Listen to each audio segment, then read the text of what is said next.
Good evening. We're going to call the meeting to order. And we've had roll call. We just got out of closed session. So we're opening the regular meeting at 7 p.m. We're going to start with the Pledge of Allegiance. Ms. Odell, would you lead us in the pledge, please?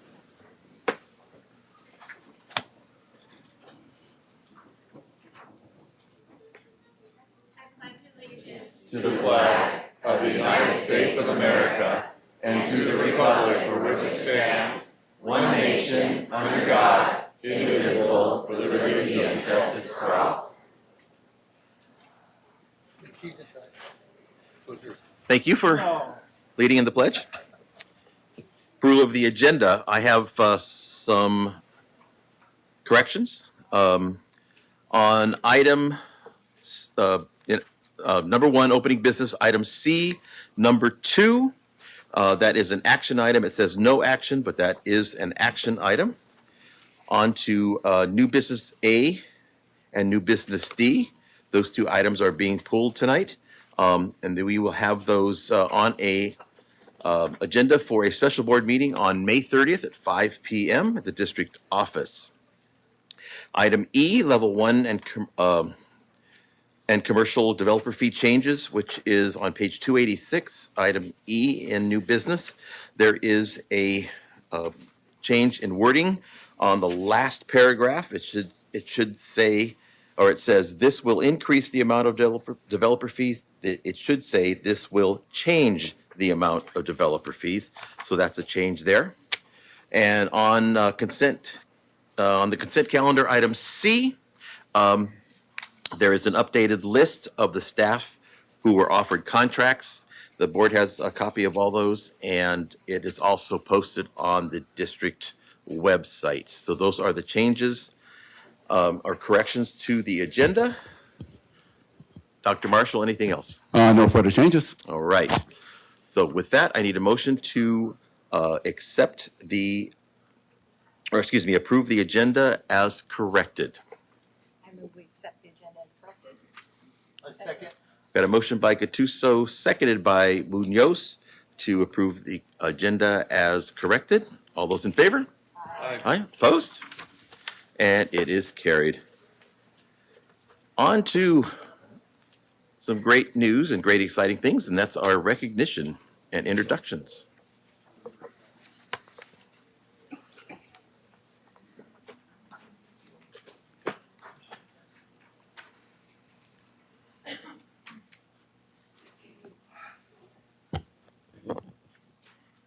All right, we have several employees being recognized tonight that are leaving us, and there are 9 people total, but I think 2 are here. So what I'm going to do is, if you're here, I'll call the name up. I'll tell the site and how many years of service to the district. First, we have Cecilia Gomes. Yeah.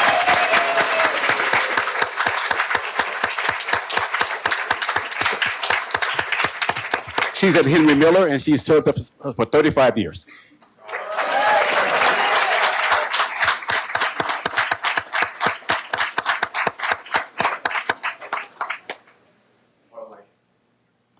All right, next, we have Karen Robinson, inclusion specialist at Grasslands.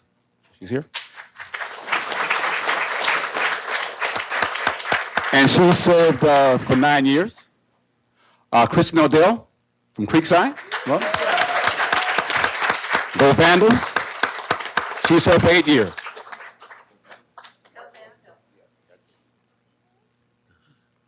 Sally Camarillo. She's a behavior support person at Grasslands.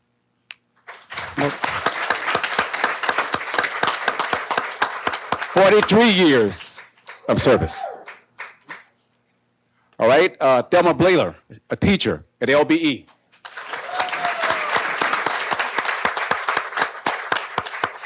"37 years. Julie Enos, a teacher at Army.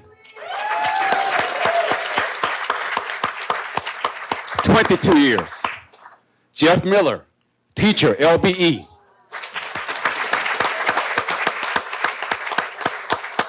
27 years. Okay, this is next one.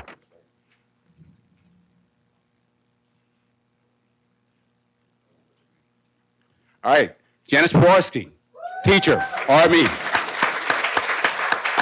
32 years. And last but certainly not least, Jessica Ramirez, vice principal, West Side, 23 years.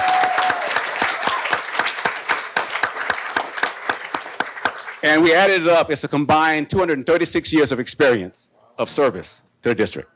So, congratulations again, everybody.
Just a couple of words of advice about retiring.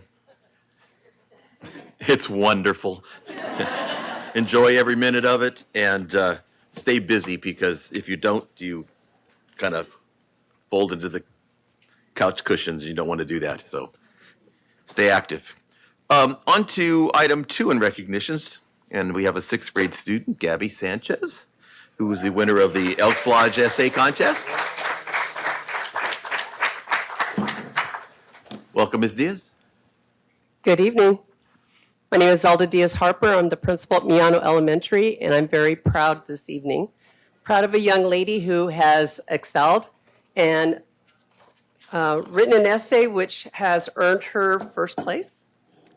I was hoping that I could bring up the teacher, Stacy Chase, and Vicki Costello. Vicki Costello leads the Elks Lodge.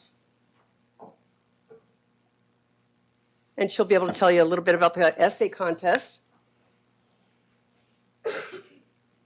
Good evening. Good to see you all. I brought this so I wouldn't forget the names. I am an elk on top of other things that I do in our community, but every year the elk sponsor essay contest, an Americanism essay contest for 5th, 6th, 7th, and 8th graders. It goes out in September. It's due in December. It's evaluated by this super committee, myself and Lori Galicchio. And then from there, we pick the top 3 5th, 6th, 7th, and 8th graders and send those to district. And then that's how the process, and every year there's a new theme. This year it was what the Bill of Rights means to me, and it was just a beautiful thing. We read over 100 essays. It was just gorgeous from 5th, 6th, and 8th. Rumor has it 7th's going to kick in this year. And Jesu from, she's out in the hallway, Sherry Osborne's class won first in our community and first in the district, and his essay will go to regionals and the national. And Gabby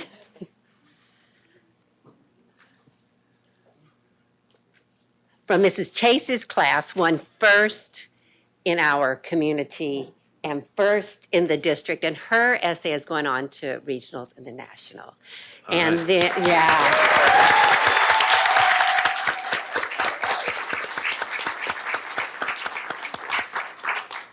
brains and beauty. So, Definitely. and then the eighth grader was Jonathan Shryock, and I have not met him.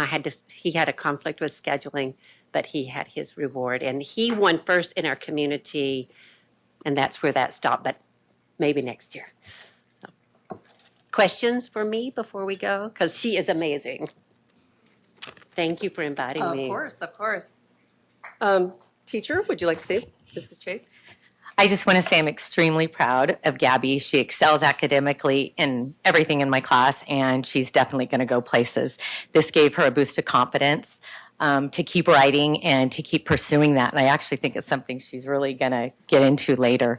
So I'm super proud of you, Gabby.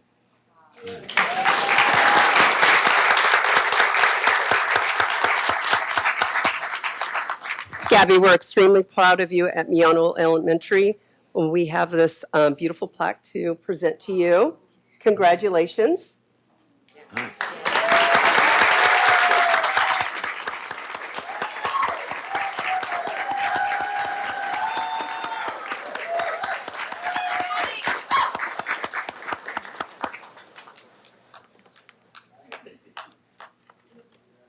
Thank you.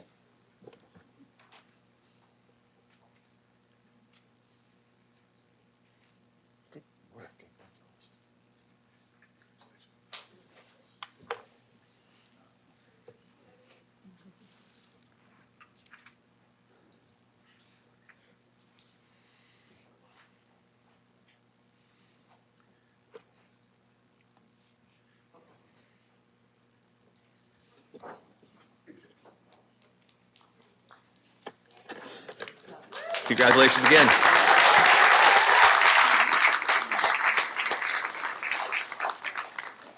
It's always great to hear the wonderful job our students are doing and the staff who gets them there for sure. The next item on the agenda is we're going to recognize and say goodbye to our two student representatives. Is Catherine here tonight? She's not, okay. But Mariah is. And so, Mariah, you've done a great job this year of giving us the news of Pacheco and Los Banos High School. So we wish you well. I know where you're going, but I want you to tell everybody else, grab a mic there. Tell everybody where you're going and what you're going to be doing. I'm going to UC Santa Barbara, and I'm going to major in sociology to be a social worker, hopefully. So that's my plan. All right.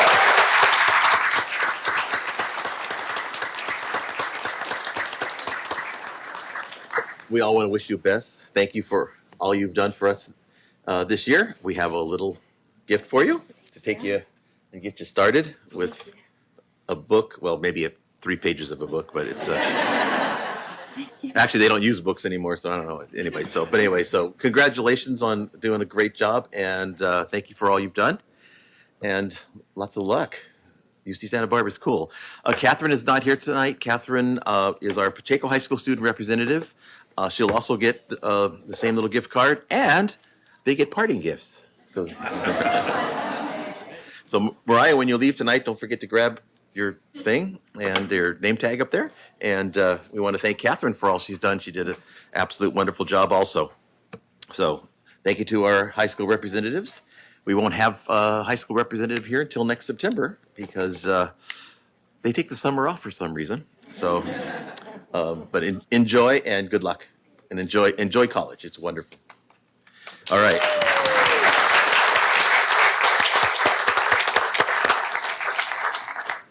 Next up, we have some more exciting students to recognize, and that's our pentathlon participants and their coaches.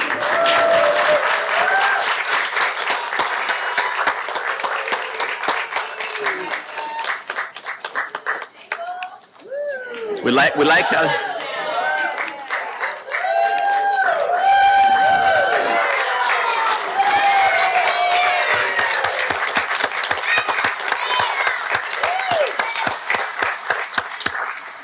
like how you jingle, jangle, jingle there, Karis. Good evening, board members. My name is Maggie Ordunez, principal of Grasslands Elementary School. I'm here to announce with great pride and joy that the Grasslands Elementary 6th grade academic pentathlon team and the Los Banos Junior High School academic pentathlon team has earned first place overall in the Merced County academic pentathlon competition. Give them a hand.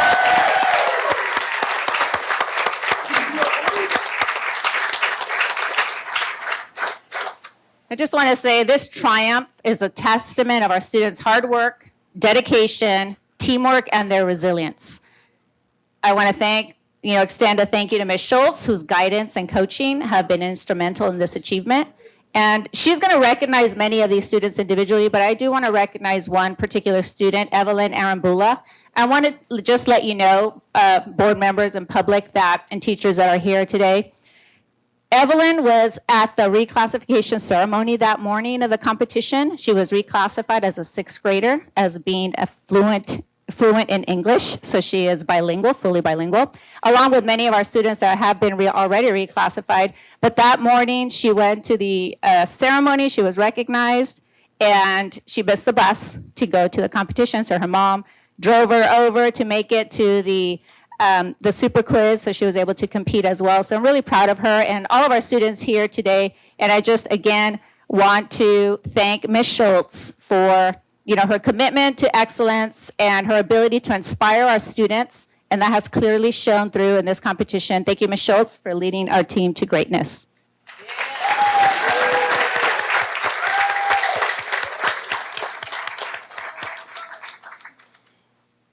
You can present information, you can teach information, but it's really the students that have to take that and own that and really put a lot of work in. And they have done a tremendous job staying after school till 5 o'clock every day, coming on Saturdays, coming during Christmas break, spring break. And so they really have worked incredibly hard. And it's just been a joy and pleasure to work with all of them. And they're the reason that we get up and we come every day. And so I'd like to go ahead and recognize them individually. So Jose Velasquez, first place in fine arts, literature, math, science, history, first place overall.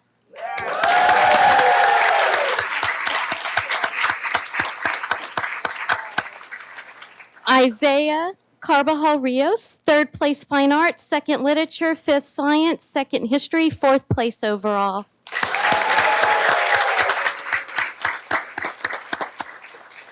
Malaya Volteo, fourth place fine arts, second place literature, fourth place math, fifth place history.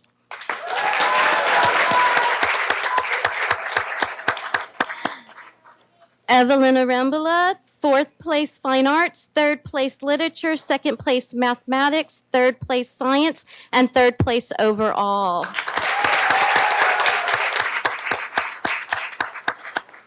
Zoe Kukalika, fourth place fine arts, third literature, first place mathematics, first place science, second place history, and first place overall.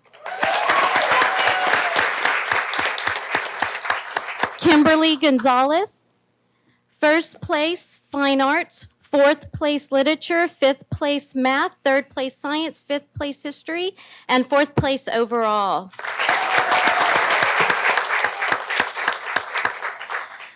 Layla Quinteros, second place fine arts, second place literature, second place math, second place science, second place history, and second place overall. Just had a clean sweep. Amanda Quinteros, first place fine arts, first place literature, third place math, fourth place science, first place history, and third place overall.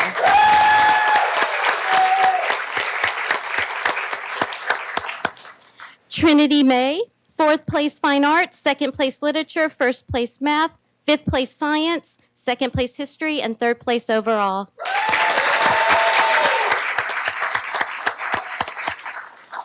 And Rocio Sandoval on our sixth grade team, first place fine arts, first place literature, second place math, second place science, first place history, first place in the overall sixth grade category, and fifth place in the entire competition out of 330 students.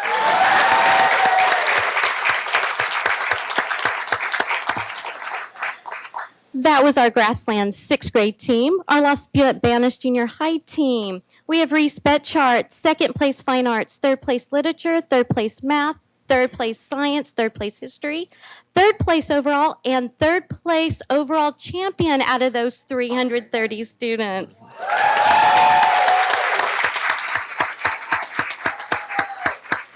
Rachel Betchart.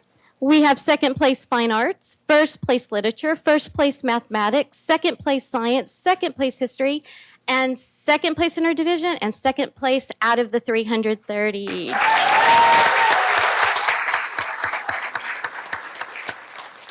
Alondra Ramirez, 3rd place Fine Arts, 3rd place Literature, 3rd place Math, 3rd Science, 4th History, and 2nd place in the overall 7th grade division.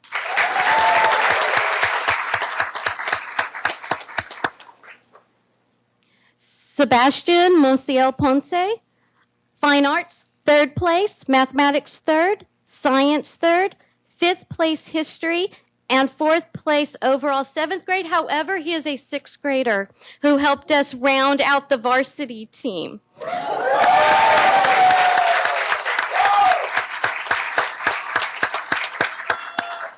And Yoansi Quintana, 1st place Fine Arts, 1st place Literature, 2nd place Mathematics, 4th place Science, 3rd place History, and 1st place overall in the 7th grade division.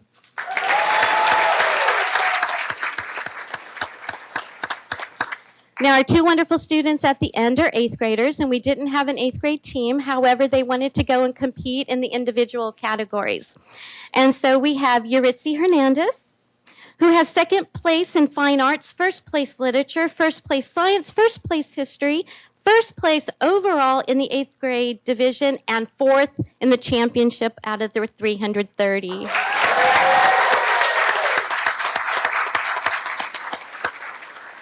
And we have Ramneet Chauhan. We have 1st place Fine Arts, 2nd place Literature, 3rd place Math, 4th place Science, 3rd place History, and 2nd place overall in the 8th grade division.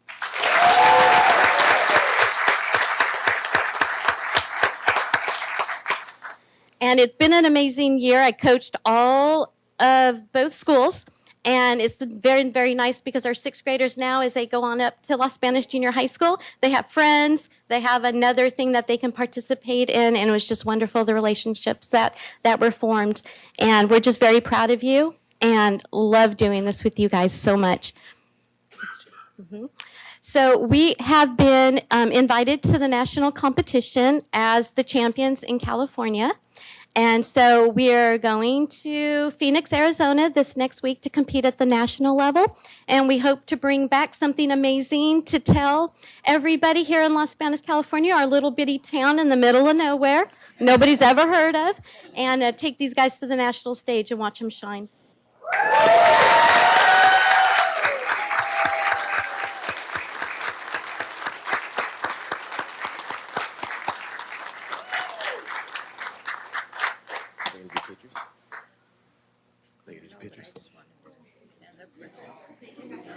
Oh, were you standing?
He's still playing with the hand cream over there. Uh-oh.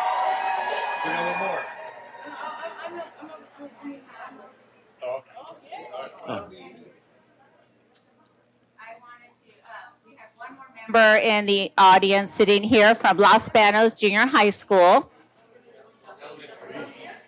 Los Banos Elementary School, yes. And so he was part of the Los Banos Elementary School varsity team, and I know you guys won first place in the Super Quiz. So their entire team came in first place in Super Quiz. So let's give them a hand.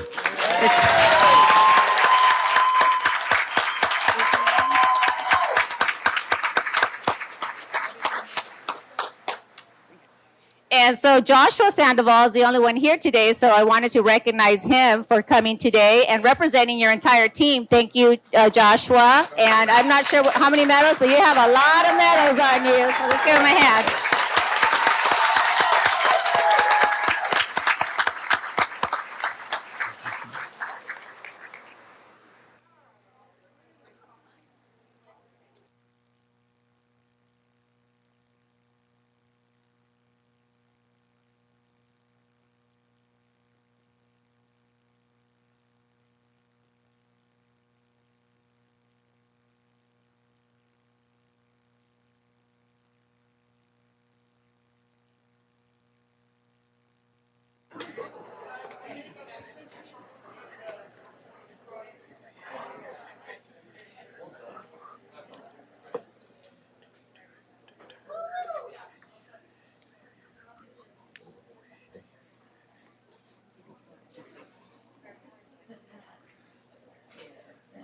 It's always a great way to begin a meeting, recognizing our staff and students who have put in a lot of work and done a lot of great things for themselves and for our district. So thank you all and congratulations to everyone.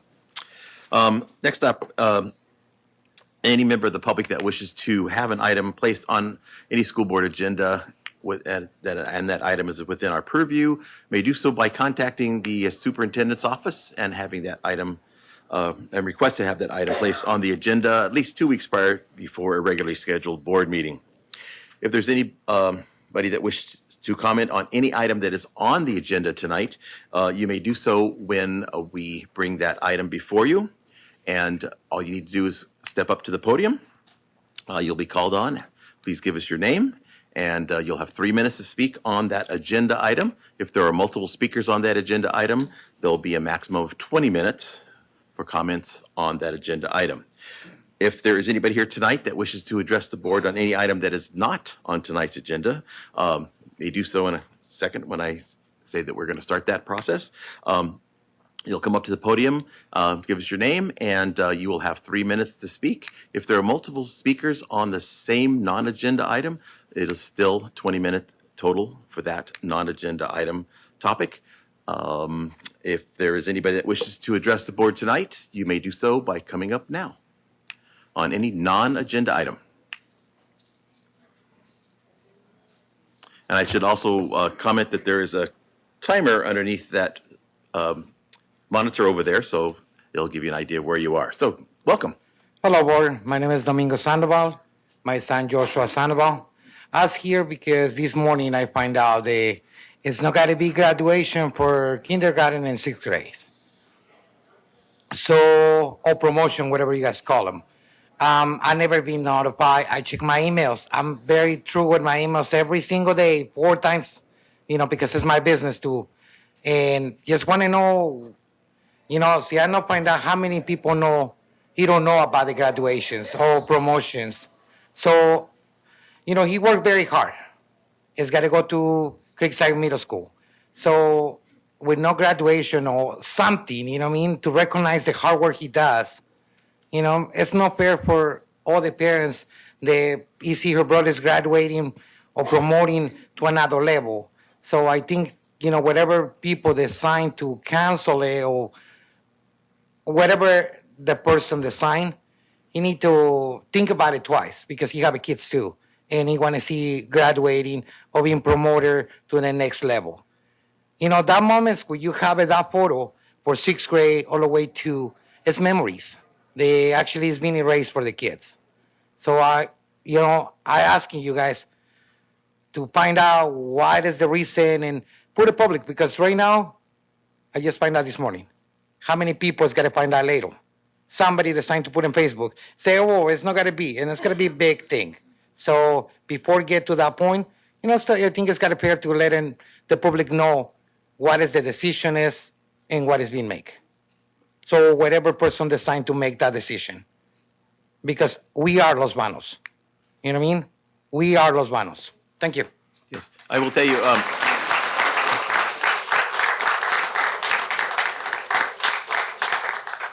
Mr. Sandoval, I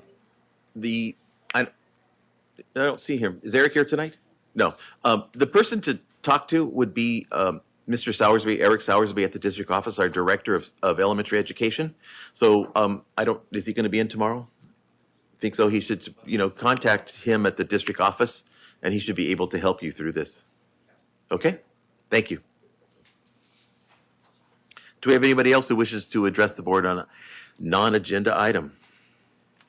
Okay, Good this evening. is semi-related, but it is kind of a report of something that happened in the past. So I write better than I speak, so I'll be looking down a lot. Good afternoon, board members and staff. I'm Javier Powell, 2021 graduate of LBHS. I was one of the non-teachers who went to the LBTA forum over community schools on April 22nd. I'm here to summarize the sentiment in the room during that forum. It's kind of a small report. The sentiment within the room was that the majority of teachers and classified workers had not been asked for their input in the plan to spend the money. And the school sites where teachers were asked did not see any of their input in the plan. This is not to criticize the plan. They acknowledge that it may be a great plan or it may not be. They only wish there was more input from staff who work directly with students. I know for my own issues, I often felt the most comfortable confiding in teachers and classified staff, janitors and such, because through daily contact, we often built an understanding of each other. I did not have this same relationship with administration. Many of my peers felt the same way. One example brought up from a teacher was that she knew when some students couldn't afford laundry because they would stop showing up to school, not wanting to be smelled or seen by other students just because their clothes were dirty and they stink. She thought some of the funding could go to a washing machine that helped students in that situation, but was never asked for her input. They also wished that all parents would be given the opportunity to provide input and not just through school site councils, which may not be accessible for those most in need of these funds in our community. I understand there were deadlines involved, and I understand there were stated reasons for why board members could not come to the forum, like it potentially being involved with salary negotiation. So that's why I came up here to give a brief report on that sentiment. Whatever the plan may be in the end, I hope it succeeds. Schools are such an important part of the fabric of our community. It's the major employer in town. They are many in need in our community, and if these funds are put to good use, everyone benefits. Thank you for the opportunity to speak. I just wanted to say this report.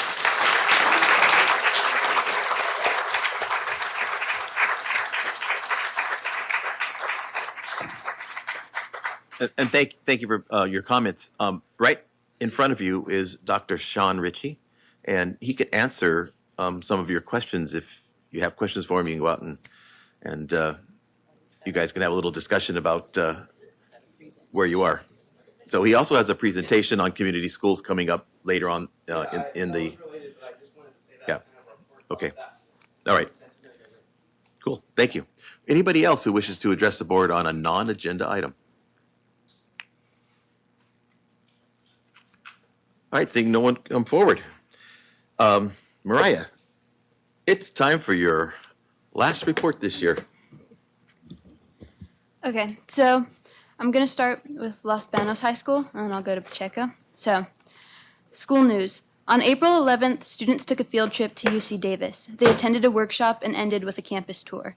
On April 4th, students who got admitted to Stanislaus State attended an admission workshop during Pride Time. On April 17th, students who got admitted to CSU Monterey Bay attended an admission workshop. On April 18th, approximately 100 students who committed to Merced College attended Blue Devil Day. The students got the opportunity to register for their courses, attend workshops, and enjoy food. On April 25th, the Los Banos High School Visual and Performing Arts students collaborated on a spring art show at LBHS. It was a full-day event open after school to families. Students showcased or performed one piece of art. LBHS Creative Writing Club attended Fresno State's Young Writers Conference on April 24th. Over 400 students attended and 29 were awarded for their original work. LBHS senior Amelia Ortega won the MFA award for her work titled Choking on Guilt, and freshman Teresa Ayala won the Facet Award for her short story, Pure Joy or Nothing at All. Awarded students had their work published in Fresno State's literary journal, The Spectrum, which is on display at the LBHS library. LBHS Drama Club will be performing Shrek the Musical at Pacheco Theater on May 31st, June 1st, and June 2nd. On May 23rd, LBHS will be honoring 90 students for their achievements in biliteracy. 47 students will be receiving awards for reclassification, 27 students will receive the County Seal of Biliteracy, 8 students will receive the California State Seal of Biliteracy, and 8 students will be recognized for receiving both the County and State Seal of Biliteracy. Over 50 LBHS seniors are being awarded scholarships next Wednesday, May 15th at Scholarship Night. Sports news. Larry Borelli was awarded the Clark Coover Scholarship by the Sac Joaquin section. Their top scholar athletes were selected by each school, then each league advanced their top male and female nominees. Larry received the top scholarship of $1,500 from the section. Junior wrestler Brockton Borelli has committed to Division I Maryland. Boys golf finished in third place in league and qualified for divisionals, which was played Monday. Boys tennis took second place in league and won their opening round playoff match against Vanden. They played Miraloma on Monday. Baseball took home the league championship and traveled to Vista del Lago in Folsom for round 1 of the playoffs. Girls softball will open up playoffs next week. Their opponent is TVA. 16 of our track athletes qualified for divisionals, as did 8 of our swimmers. And FFA news. The Los Banos FFA had a great May Day fair with multiple kids having champions of all breeds and species. Senior Matthew Pacheco won Master Showmanship. And then for Pacheco High School, seniors are busy crafting leis for Senior Aloha. This event gives seniors a chance to express their appreciation towards a staff member who has impacted them. Each participant creates a lei and presents it to a staff member and shares why they chose them. The staff member is then invited to wear the lei for the rest of the day as well as during the graduation ceremony. Join us on May 17th at 5 p.m. for Pacheco's EL Recognition Night. We will have a special recognition of our graduating EL seniors, awards for academic excellence and attendance, and showcase of the collaborative projects facilitated by the PHS EL Site program. PHS ELAC is going on a family field trip on May 25th for a communication and team building workshop at Point Lobos State Natural Reserve. There are a total of 50 students, parents, and siblings participating. PHS AP Science students will be hosting its second annual Science Wax Museum on May 23rd and 24th in partnership with Peninsula Clean Energy, Mid-Valley, and Sandoval's Creations. We are excited to continue this new tradition at PHS. This year, we have over 1,200 elementary students participating from grades 3 through 6. That's both of them. Great job.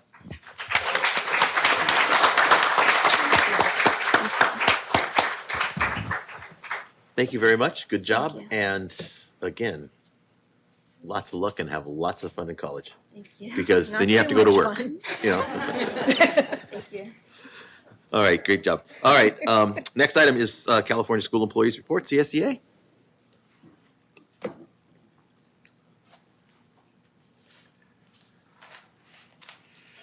Good evening, Lisa. Hi, good evening, Board. So last year, the district and CSEA created a Classified Employees Conference Fund. Tonight, I would like to share a little about how this has been utilized. This year, we sent Kaylee Murillo, paraprofessional at Los Banos High School, to the Para-Education Conference in Ontario. She went in March. Los Banos Unified has not been represented at this conference in many, many years. Kaylee expressed what an amazing learning experience she had. She was able to learn different teaching techniques, and she met some amazing mentors. She said much of the conference was focused on inclusive classroom and how para-educators can contribute to creating inclusivity. One example of the technique she learned was how to invest in her students beyond schoolwork. Instead of cutting straight to work, she said, they talked about how you can see how they're doing and kind of be genuine in wanting to know how their day is going. She had the chance to speak with Dr. Cheryl Williams Jackson, a college professor specializing in human services, child development, and psychology. She said she was one of her favorite speakers. Kaylee aspires to get her master's in psychology and to be a school counselor. She said she would have liked to be here this evening to tell you about her experience, but she currently works 2 jobs to afford her schooling. We also utilize this account for myself, Cecilia Raspberry, Administrative Assistant at FOT, Martine Salvatier, Maintenance Specialist at FOT, and Mike Madrano, Head Custodian at PHS, to attend COSBO in April. Cece attended multiple courses, including, I think this is called Cup Up, but I could be saying it wrong, Oversight, Quality and Custodial Operations, Accounting for Facilities, Preparing Vendor Contracts, and Leadership and Promotion. She felt the courses were very informative and was pleased to have had the opportunity to attend and grow within the facilities department. One of her favorite things was meeting so many people from different school sites, either in her field of work or in other departments. The experience allowed her to expand her knowledge and skills, which she can apply in her role within the FOT department. For Mike, it was not only his first time attending COSBO, but it was his first time flying. One of the first things he learned was not to miss your flight. I'm happy to say that after a few reroutes and a few standbys, he made it. Mike gained the understanding of ways other districts are able to save money on custodial supplies and how to help them be more efficient. He learned the different levels of cleanliness with the amount of time they must clean.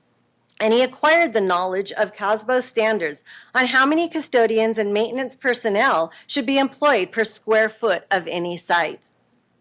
Mike will now be attending quarterly meetings with other school districts throughout California to collaborate on the things that help schools be cleaner and run more efficiently. This valuable information will benefit the district, as Mike is also a part of our custodial standards committee here. Martine said what he liked about COSBO was he was around a group of people sharing their point of view on how they saw or perceived their daily work days and were seeking guidance or direction on how to improve their everyday lives. For example, he sat in session that entailed the building of a mentorship program and how it helped San Bernardino District grow. The mentorship program consists of a mentor who needs a certain number of courses to complete, and then they help their coworkers. The mentor arranges specific times so they can meet and go over job criterias. Each mentor is assigned for a specific amount of time to help and benefit the new hires' daily work tasks. Eventually, a district would have an incentive for employees to develop and grow. He feels that by implementing a mentorship program, employees would have a guide and a plan, so they are not only better for the district, but for themselves and our students. Growth opens doors for positions that may have been out of reach due to lack of experience and or training. For myself, I lean toward leadership classes. My goal as president of Chapter 92 has always been to help our members feel inspired and want to be the next leaders. I attended a professional boundaries session and a woman in leadership because I'm a firm believer that women will rule the world one day. I also attended the session with San Bernardino, who has created the Classified Mentor Program. They set their classified employees up for success. They have training before you even start your job, and are assigned mentors and opportunities to grow, which not only benefits the employee and a district, but the students at the same time.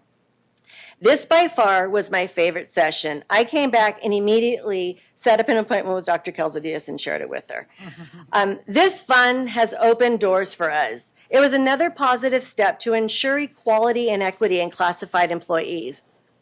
I tonight invite all site admin of Los Banos Unified to send us ideas of trainings that you would like or that you feel would promote growth within our classified employees. Can you believe it's May already? It's almost time we bid farewell to the graduating class of 2024. So tonight, I would like to take this opportunity to give a message to our students from Chapter 92. To the graduating class of 2024, graduation is not only an end to an era, but a beginning to a new world of possibilities. As you continue down your path, whether it be a four-year college or two, maybe trade school, and for some, you may be walking right into the workforce. Always remember, success is measured not by what you have, but rather who you become. Stay true to your beliefs. Stay focused on your goals, and never cling to a mistake just because you spent a lot of time making it.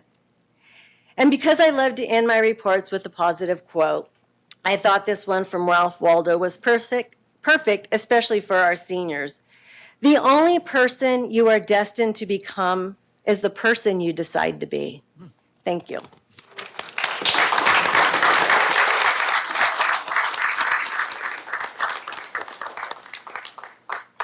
Thank you, Lisa. All right, on to LBTA report. Welcome, Jennifer. Thank you. Good evening. Yesterday, on California Day of the Teacher, I was privileged to spend the morning in Sacramento working with the CTA ABC committee. The evening honoring Merced and Mariposa County educators and individuals, organizations, and businesses who support them.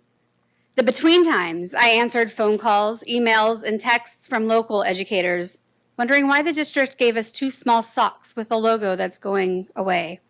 Questioning that the district is appreciating us when we're told that mediation is a normal part of bargaining, fielding questions about a lease-back proposal that was thankfully pulled from the agenda this evening and will be addressed at a later date, in which the district could potentially encumber a $30 million loan against the general fund.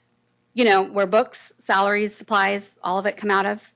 With Creekside as collateral, while we are being told that even though the reserves are well above the minimum mandated by the state, we will be broke in 2 years. Funny, if you go to any bargaining table of the state in California, you get the same song and dance. It doesn't even have a new tune or a different step. It's the same one we've seen for years, so we can't claim that it's in light of an economic downturn. Dr. Marshall has sent out several communications lately that are concerning to our educators. He has said that mediation is a normal part of bargaining.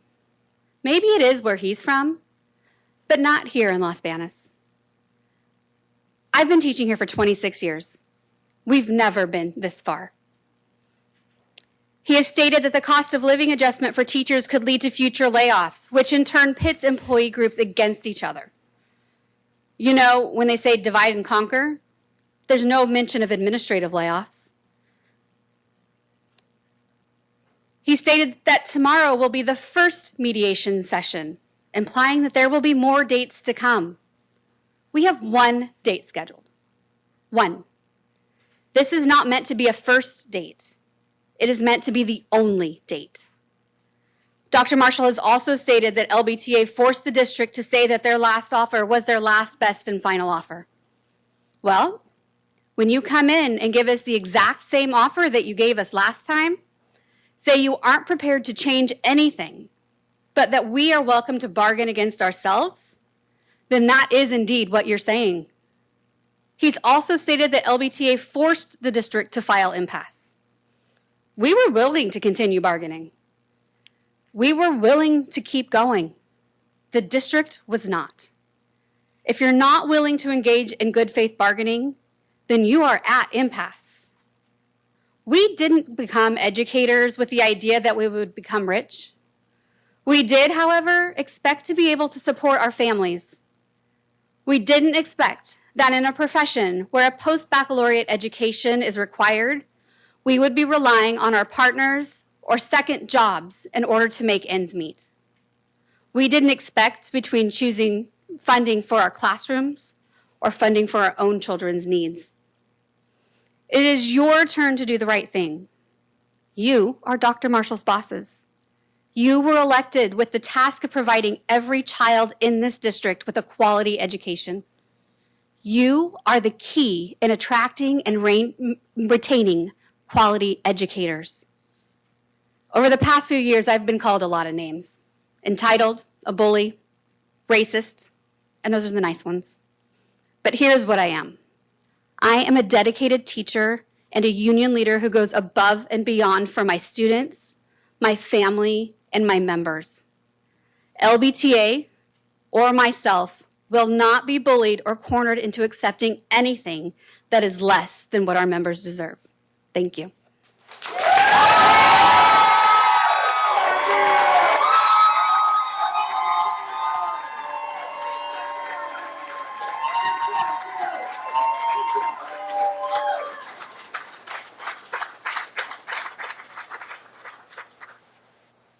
Thank you, Jennifer. Facilities report. Miss Monday.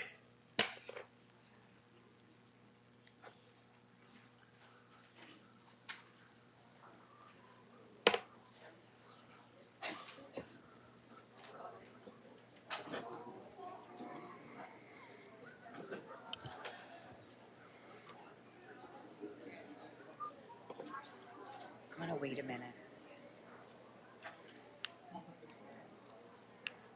We'll wait a second here till they clear the room.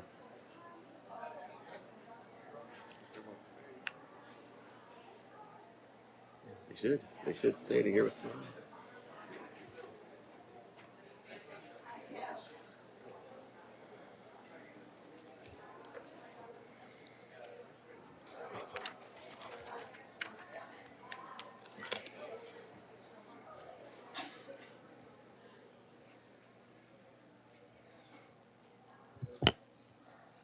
As soon as you can, could you close those doors, please?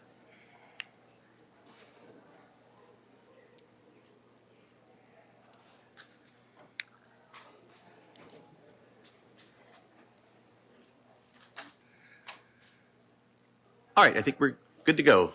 Okay, Welcome. good evening, board members. Dr. Marshall, Executive Cabinet. I'm here to do the May 2024 facilities update. The Los Banos Elementary Parking Lot project is finally underway. We started that on May 2nd. AT&T came out, pulled back the fiber on May 7th. We're doing demolition and underground work. The first steps will be the retention drainage system and the AT&T new conduit. Lofton Stadium Phase 2. They're currently working on the fine grading elevation and doing the surveying, which will certify the track. They're going to be doing the AC paving next week and completing with the fencing and gates by the 20th. They've done the concrete walks, the electrical's complete. We've tested the lights and the scoreboards and the speakers to make sure they all work before they do the AC paving. That's very important. We did test all that.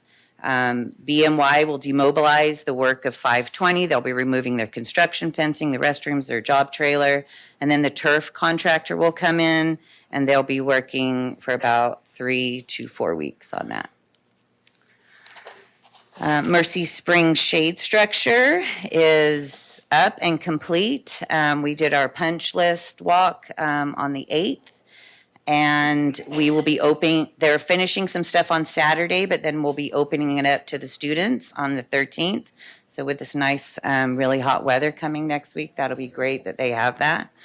There is a gate that is on order. We put that on our punch list, and they're going to install that in June just to not disrupt that front area there.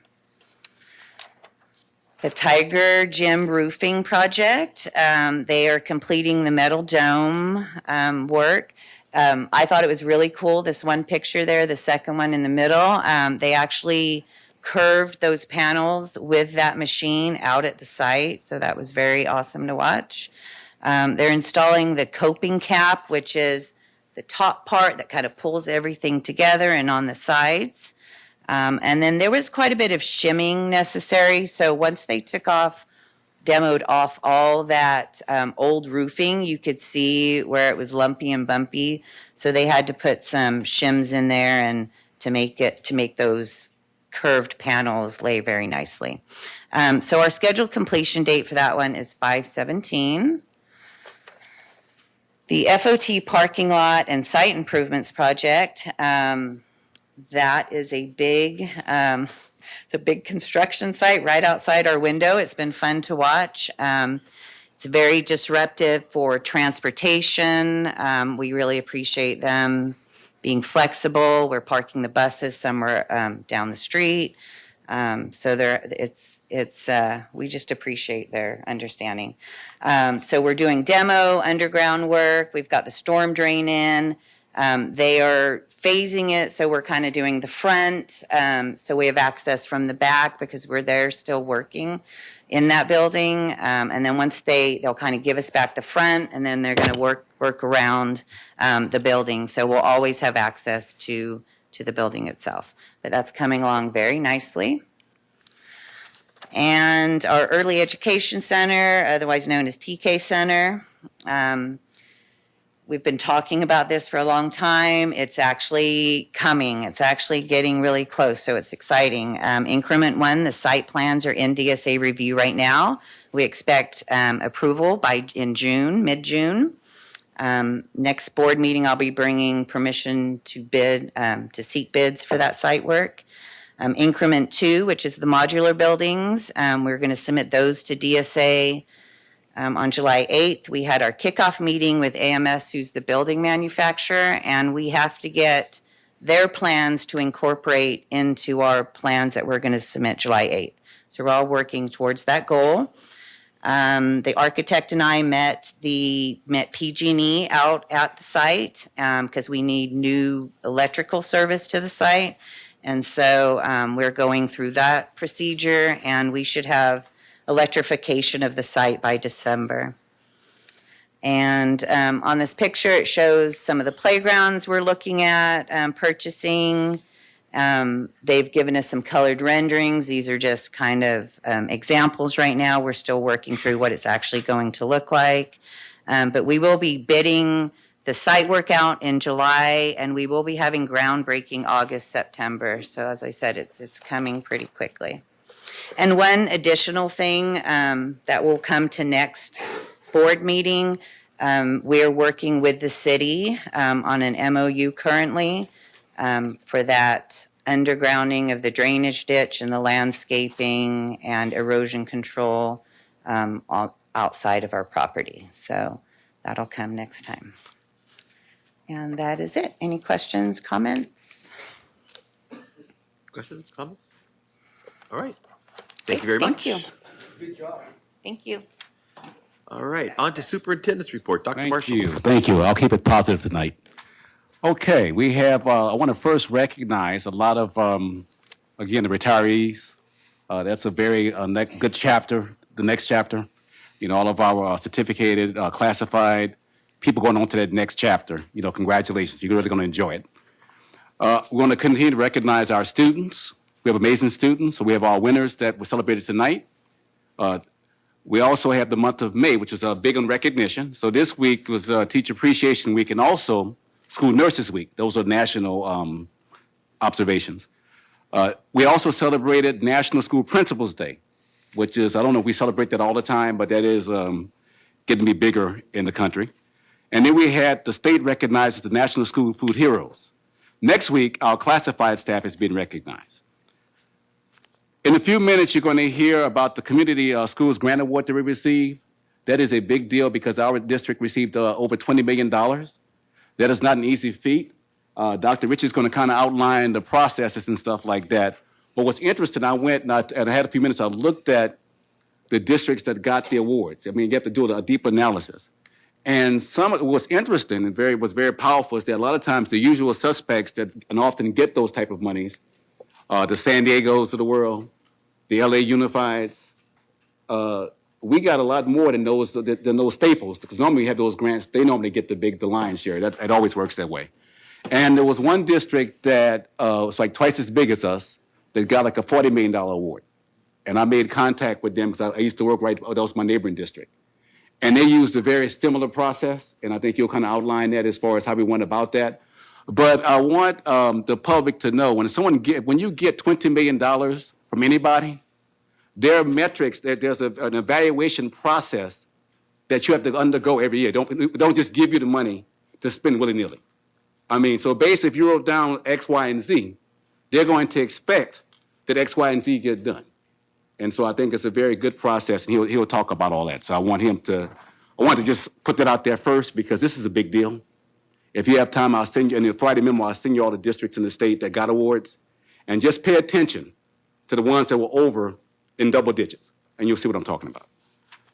All right, reclassification ceremony, I want to apologize. I was on the East Coast. I mean, that date was planned in advance, but I hear went very well. I saw the video, so good job. I mean, it keeps growing. The May Day Spring Fair, as far as our students and staff members that participate in that, we have a very rich tradition here, and it's nice to see the community go out and really celebrate that, so that's good. Two Miano staff members, Jessica Jimenez and Sergio de Alba, they both won very competitive contests. And then I'll get emails a lot of times from students that attend these board meetings about student safety. And what's interesting is to see stuff come to fruition. I mean, there was a group that we took to look at the Evolve technology earlier in the year. And to give an update on Evolve, I think the goal for us, there was some training that took place today, but the goal is this summer, we have summer school, we will pilot the program at the summer school site. So we'll be able to see Evolve in action. And then it'll be at the secondary schools this fall, so we're right on target. Another concern that's been brought forward is about the vape sensors. And we've been doing some pilots, different programs at different sites to kind of combat that. So those are concerns students brought to me, and like I wrote back, basically these things are in action, so we'll just see a year from now if it does make a difference. I think things are starting to put in place now, and it takes about, maybe a school year or shorter to kind of see the results. Next month, I'm going to have some more updates about some things, but there's one, I guess we have to go through the agenda before I do the welcome, and that's my report tonight. All right. Oh, that's, no. All right. Thank you. On to board member reports. I'm going to start tonight, so you guys can say ditto. Because I usually go last. So it's been a busy month. I had an opportunity to go to Charleston School's Night at the Races, and I didn't win anything, but the highlight of the evening was seeing Mr. Reese, Principal Reese, in his coat. It's worth it to go see what coat he wears, because you should wear it to school. Maybe it's a board meeting next time. So Or outside doing your yoga. yeah, duty and the hat. Yeah, but the coat is his coat. You got to check it out. MSE, great Ag Day. That was really well done. So congratulations for doing that, and bringing our 4-H kids to the elementary sites wherever we go. I've been to Miano, Henry Miller's, everybody's. Those kids, I mean, first time they get to see a cow or a pig, so it's really exciting to them. I had the opportunity to MC the music showcase, which was all of our music students in the district. It started off at 10 o'clock in the morning with choir performances, and then 12 o'clock performances, and then 2 o'clock performances, and 4:30 performances. So I get to MC all of that. It was a long day, but we have some really talented students in our district. So congratulations to all of those students who put a lot of time and efforts into that performance. And many of the students were in multiple of the showcases, so it's a big day for all of them and their parents. So congratulations to the music staff too for putting a great evening together or day together. Again, someone mentioned the reclassifications, or I think Dr. Marshall, the reclassification. Ms. Moreno, great job. It was very impressive, the number of students that we had that reclassified. It is great to see all the things going. So one of the things at the end of the year, there's a lot of stuff happening. Anything Goes play that was happening at Creekside Junior High. It was a great show, great last performance, last show for Ms. Odell, who's the a drama teacher there who put on a wonderful show. She is retiring, as we saw earlier this evening. And Principal Lawrence had a starring role in that, so he did his Las Spanish drama debut. It was almost good as when I was there watching you play basketball against the 7th and 8th graders. Although you're a little taller than those 7th and 8th graders, so you kind of had an advantage, but nice job, nice job. And before I mention the next one, Ms. Moreno, would you come on down? And while she's coming down, I just want to comment on the May Day Fair. I know our 4-H students and our FFA students put a lot of time into getting their animals ready and getting all of their projects at the fair. I walked through all of the exhibits, and there were a lot of student participation. So thank you for having your students participate in the fair. It's a great thing to see all of that there, and also to everybody who was in the parade. Our bands did a great job. We had we had a school that put in a float. Miano had a float that did very well in scoring, and we of course we had a lot of students participate that where they were cheerleaders or on soccer floats or whatever. So thank you to everybody who got in the parade and made the parade a great thing. And then I asked Miss Moreno to come up, attended a presentation at Miano, Ballet Folklorico, and it was really a great performance for those kids to see. And I thought, hey, this is great. They get to see these great dancers come in, and they did 3 or 4 performances for the different grade levels. And then I was talking to Miss Moreno, who was sitting next to me, and she gave me it's really good explanation of the whole program. So I asked her to come up tonight and share that with everybody, so we all kind of get an idea of what that whole program entails. So please. So good evening. What Mr. Perez is talking about is the ISELA grant that MCOE received about 2.5 years ago. They included 2 of our schools, LBE and RME. And what the ISELA grant is, it's engaging California English learners through the arts. And the first year, which was last year, the consultant or the person from MCOE came to both sites and did lessons in every classroom several times during the school year. They ended with a mural for both school sites, and all of the students were involved in doing the mural and the lessons. And the purpose is that the teacher would come in, do a lesson in the classroom, bring the materials, and not only are the kids learning, but the teachers are learning the process as well, so that they can repeat that cycle within their classroom as well. Last year was through the arts. This year is dance. And the same thing occurs. The teacher comes in, does lessons within the classroom, every classroom in both school sites. And then teachers, and what Mr. Pereira was talking about, then they do assemblies in dance. And while the students are watching the assemblies and engaged in the learning of the dance, teachers are also engaged in learning of the dance and what are the lessons that they can go back and teach in their classroom. So this is our 2nd year. We have 1 more year to go. Next year, it's going to be music, and the same process is going to occur. The MCOE, Noel, has also come to our DLAC and done presentations as to what English learners engaging in the arts. So we're very fortunate that MCOE decided to or chose 2 of our school sites to engage in this program.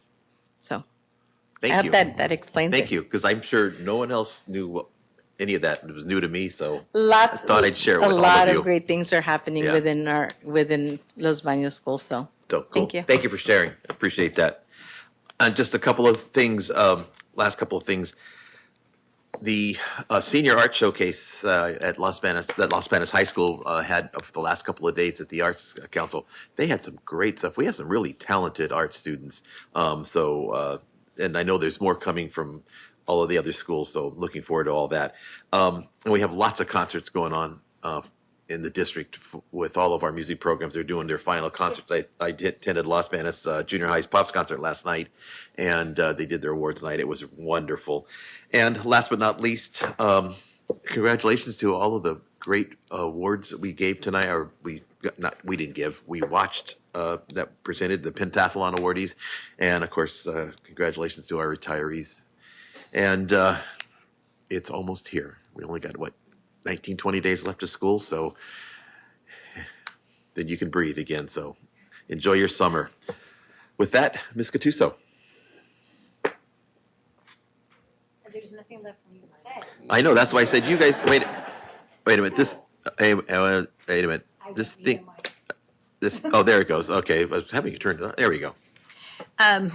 So yeah, he took probably everything all of us had, but I'm going to add just a couple little things. Even though I did attend the Anything Goes at Creekside, which was wonderful, and Mr. Lawrence, you were just amazing actor. But also attended the Addams Family as well at end of last month, which was so fun. And I just amazed by the vocals of the kids and their acting abilities in both of the plays. It was wonderful.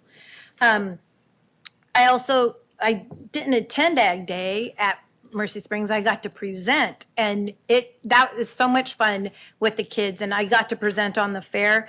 And so just being able to interact with the kids and just talk to them about the fair. A lot of them just don't know about what goes on at the fair and the showing of the animals and everything. But was cute was I learned a lot. One of the main things out of even the little ones, their favorite ride there is the fireball. And I didn't know which one that was until I went to May Day this year and I looked for it specifically. And it's like, oh my God, these little kids' favorite ride, they're going up and down. The reclassification ceremony was absolutely beautiful. Thank you so much for all your hard work. Thank you, Miss Moreno. It was wherever you went. It was, oh, there you go.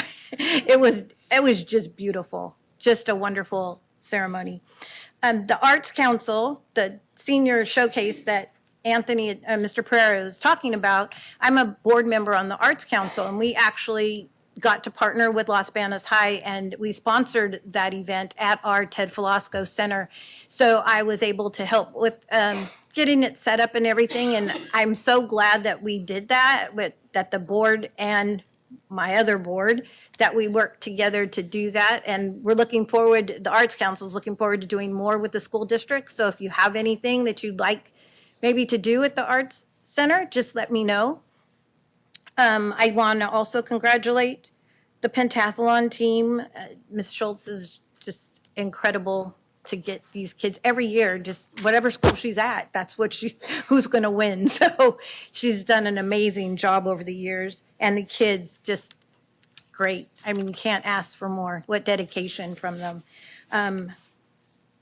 It is our last meeting before graduation, so I want to just tell all the graduates to have, a wonderful life. Good luck in your endeavors in the future. We all know that graduation is that big milestone for kids, so it's just, I'm looking forward to attending all the graduations and being able to shake hands with everybody. And then this one, we're so proud of her. She's worked very hard to get what she's gotten, and her scholarships and things from UC Santa Barbara. And so we're going to miss her at home, and I'm going to miss her here on the board with me as well. So, love you, baby. Thank you. That's all I have. Hey, there's always FaceTime. Yeah. Oh, no. Yeah. I just have to show you guys too. This is kind of just a Graham thing that, she made me a little heart that says, love you, Graham, while we're in the meeting. So what am I going to do? I hope the next kid that sits next to me puts love you, Graham, too, I guess. All right. Miss Moran.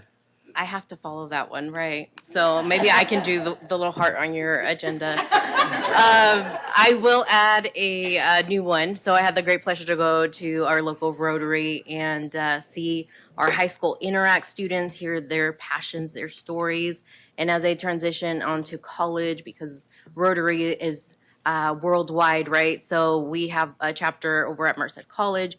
And so our Rotaract students as well from the college were there. And just the overall message is that they love to serve, right? So that's the future that's coming. And so after a long day, it just puts things in perspective and just their stories and why they're doing what they're doing was really heartwarming. So major kudos to all the students, all the advisors, because it's so many hours that go behind what they do that often doesn't get recognized. So definitely kudos because you are helping the new generation come up. So thank you for that.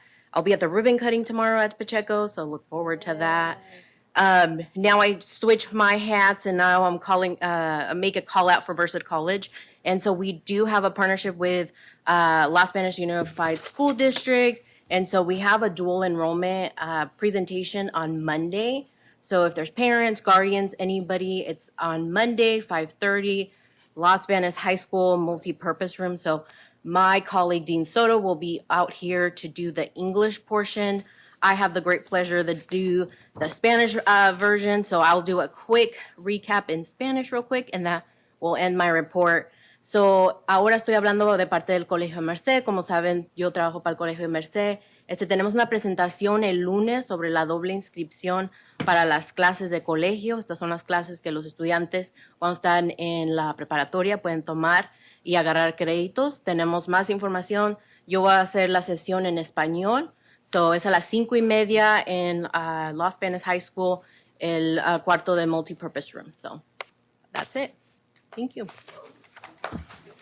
Bueno. Yes, everybody believes me, but I just didn't go off script, right? All right, very good. Ms. Valdeo.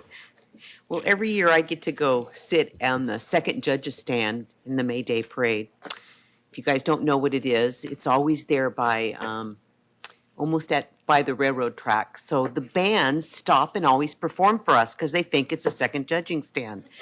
And as I was watching, I'm thinking, I am so proud of all these students. I know my kids went through the music program with Mr. Pereira.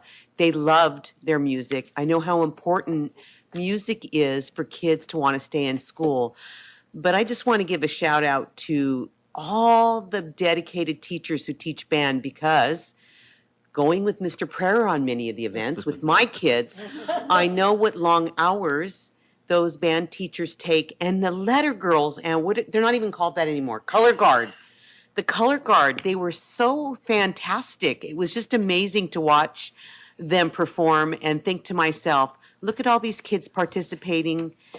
Kids who participate in school events succeed in life because they learn that connection with your community, with your schools. So I was so proud to see them participate. And not only that, I think it was the Las Spanish High School band went by, and then some of them had to run back, and then the jazz band went by. And they were awesome too. So just watching that made me proud. I know I was born and raised here in Las Spanish, so watching their performances, I just want to thank those band directors, those color guard people for all the dedication you put, because I know it takes, and parents, because I know what it takes to be a parent of a band student also. So that's all I have. All right, thank you. And we appreciate the band parents, let me tell you. Because they need somebody to shine shoes, you know? And carry the water bottle. And carry the water bottles, yes. All right, Ms. Smith. I think I'll say ditto too, but I will add that the Creekside play, Anything Goes, I was impressed with the cast, the choreography, the music, the vocals, the costumes. They partnered with a company from New York and did a great job. It was a beautiful program. I was really impressed. Not only was Mr. Lawrence the captain of the doggone ship, but I had a little buddy in there too. And it was a great program. Looking so forward to seeing more plays at the junior high school in the upcoming years. I also attended the reclassification ceremony, and that ceremony was awesome. I've attended many years in the past. This was the largest I've seen before, but what I loved about it was the dancers. I think it's folklorico dancers. They were outstanding. Was it the same group that you had at the school that Anthony mentioned? The same group of kids? No. Different group of kids. They did a great job. It was beautiful to see young ladies dance. Really enjoyed that. And I want to say congratulations to Andrew, Nurses a Week, and your staff. Hopefully the district is taking care of you. There's something wonderful for you guys. And I also want to say congrats to Jaylene, the FFA secretary for 24-25. Mr. Stu McCullough put so much in those kids, and he's so proud of her. And it's so nice to see him do that, put the time and energy in those kids like that. And the pentathlon group, that's unbelievable. That was amazing. How our district took so many front seats and front row seats in that. And I did go to the fair. What I took away from the fair was congestion, fever, and a headache. So it's always windy in May for some reason when I go to the fair. The parade was beautiful. I love the horses, but all the dust. So this is what I get from not wearing a mask out there. School's coming to a close. I'm looking forward to seeing you guys again next year. And I've seen this go on for what's going on 8-9 years now. I've been here for a little while. So it's kind of nice to see these kids. It is very nice to see these kids go on to the next level. I'm so proud of our district. And I associate my own personal life and family and kids and friends with what's happening in the district. My family's doing great. I'm really impressed with my granddaughters, really impressed with my church kids' friends. We're seeing some really good things from the district, and we're pretty impressed. We are liking Los Banos. The district is doing us very well. And my granddaughter, you guys will get to meet her here one day soon, but she is a superstar. That's all I have to say. All the kids are stars, but you know, I have that one little favorite one that I love. Oh, I got to go read over at LFE today with Mr. Hicks's class. Mr. Hicks is outside hiding from the kids, eating a Haagen-Dazs bar. He's outside eating a Haagen-Dazs. What? He said, "No kids." Oh, okay. But I was there today, and I was so impressed. The staff was wonderful. This little guy said to me in Mrs. Ramos's class, he got close to me and he said, "You're beautiful." I said, "I love you."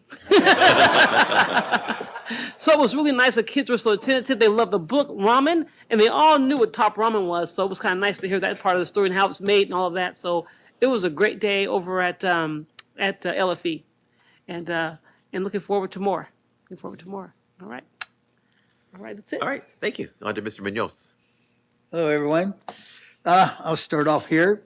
I like to say ditto also, but I'll start off with Mrs. Jennifer Rocha. Okay, the week of the young child. You know, I really love reading to our classes. Okay, and I got some in my mailbox. I got something from Henry Miller Elementary. They took a picture of me reading to our kids. Really nice. Okay, and then I also got a picture from Mercy Springs Elementary. Okay, reading to our kids. Okay, and I really have a good time doing that. But then again, I got to tell you that the tough audience is 6th grade. I did that over at Grasslands, and it was challenging. And I got to thank Mrs. Brady for, I was reading to her preschool, and thank you very much for having me. Okay, over at Pacheco High School, Adam's Family Musical. That was really impressive. I really had a good time. It was really interesting to see how they put that all together. My wife and I had a really good time. Really, really good time. Los Banos High School Spring Art Show. Your wife? Wife? We caught that. He's wearing a ring. I noticed that earlier. When did that happen? You opened that can of worms. That happened 5 months ago. 5 months ago. Congratulations. Well, you kept that a secret. Except that big gold band on his finger. Yeah. All this time, then he had a wife and a girlfriend?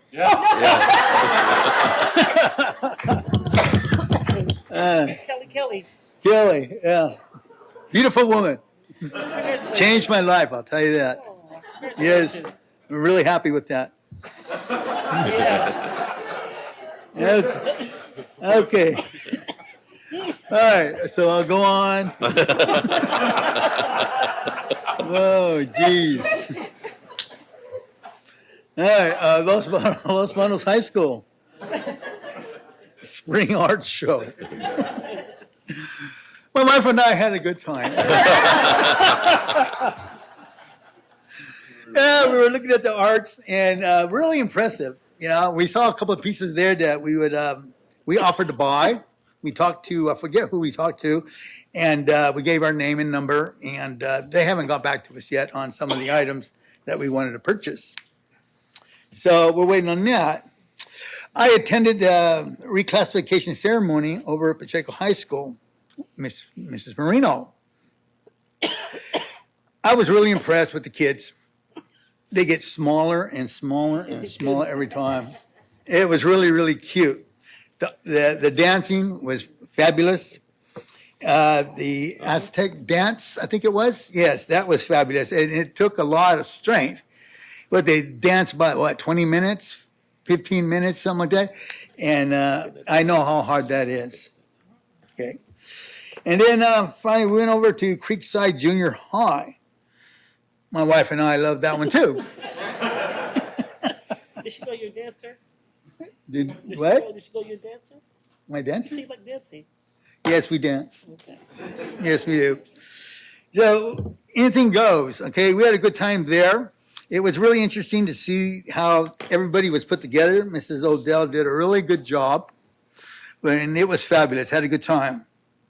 And then over at Miano Elementary, the ballet for Claudio through the arts. I had a good time on that one. It was interesting to see different states in Mexico where they come from and the dress that they put together, that they decorate or they, how I say it, they put together. But it was really interesting to see. I was really, really impressed. And that's all I have. Thank you very much. Thank you. Mr. Lieb. I'm already married.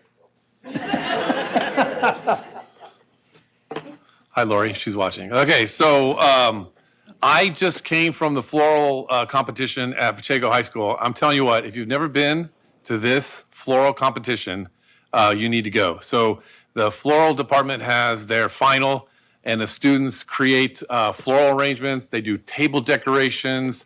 They do all the refreshments, chocolate-covered strawberries. Many of them did arrangements for like baby showers, and they really get into this, really, because I took photos of one student who was actually pregnant. So she was a pregnant high school student showing off her baby shower display. I know it doesn't sound good, but it was still fun to watch, and I thought it was funny. But they really got into this whole presentation. And I purchased, all the flower arrangements are for sale for the public, so I bought my flower arrangements. So my flower arrangements is coming, dear. And I went to all the stuff that Mr. Pereira said, pretty much. Charleston Night at the Races, band performance at PHS. I attended the Merced County Office of Education Seal of Biliteracy at Pacheco High. There were students there from all over the county, and I think Pacheco High had the largest contingency of students of all schools in the county. So congratulations to all those students. I did catch the dress rehearsal of the Creekside play on the 16th, and I hope they continue that next year. I know Mr. Odell won't be there, but I hope somebody picks that up and does that next year. I was one of the people who presented the medals at the reclassification ceremony, along with lots of these people up here. That was a lot of fun to place the medal over the child's head. They loved to have that done, and you could see in their eyes the excitement. I attended all 5 days of the May Day Fair.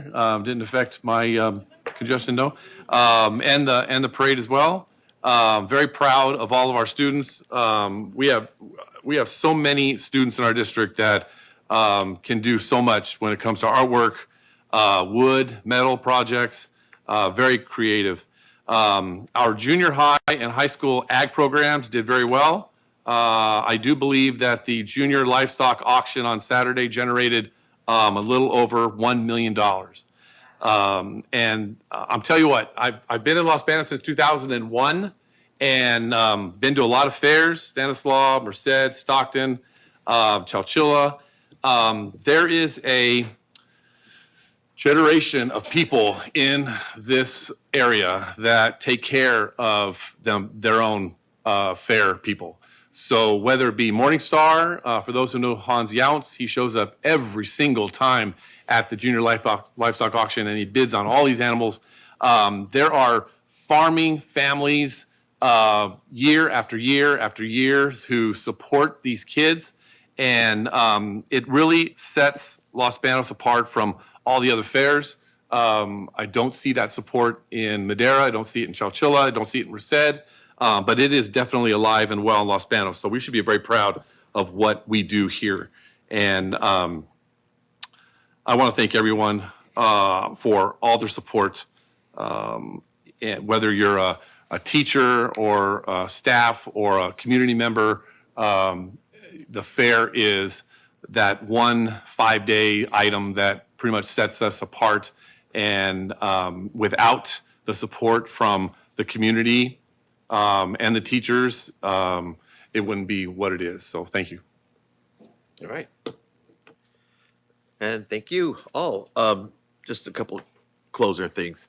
I want to thank, we have 2 or 3, not picking on anybody, but we have 2 or 3 principals who have been really good about emailing us and letting us know what's happening at their sites. And we want to thank you all for all the invitations to what's happening at your school sites. And the rest of you guys join in because we like going to schools. So you got stuff happening at your schools. And I know there's a lot of stuff going on at the end of the year, but even when school starts next year, let us know. We'd love to go and visit classrooms or visit programs or whatever. So, shoot us an email and we'll be glad to come out and check things out if we can. And last but not least, congratulations to Gary and Kelly.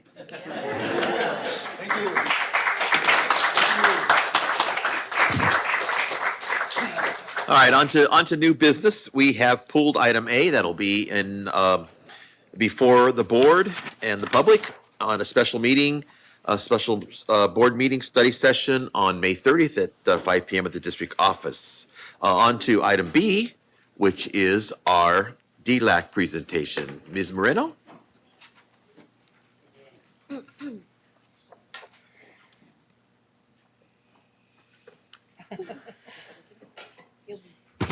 Good evening, board. I have our DLAC board here, and before they get started, I'd like to acknowledge and just thank them for the work that they have done. They have put a lot of hours, and they're just the best people to work with.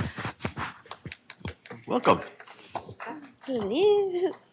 Hola, muy buenas noches. Permítanme nuevamente presentarles a nuestro comité de DLAC, el cual, coordinado con la señora Carolina Moreno, presidenta del programa Aprendices Inglés y Educación Migrante.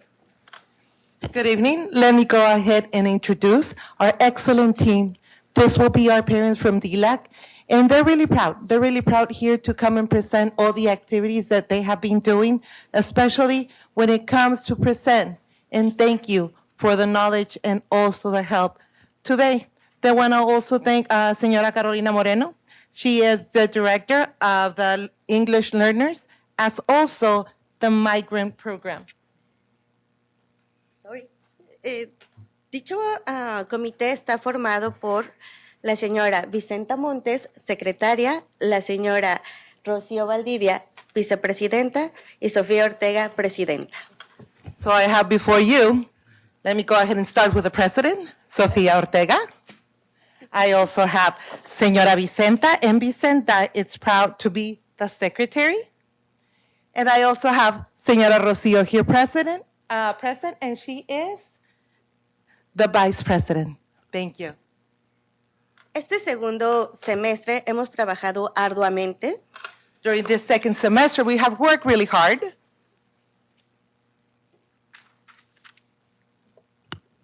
Buenas noches. De los temas más importantes que tratamos en las últimas reuniones de DLAC están la presentación de los oficiales de policía, los cuales nos hablaron sobre cómo reconocer a las pandillas. Aprobamos las leyes de DLAC. Se explicó la importancia de hablarle a nuestros hijos con palabras positivas.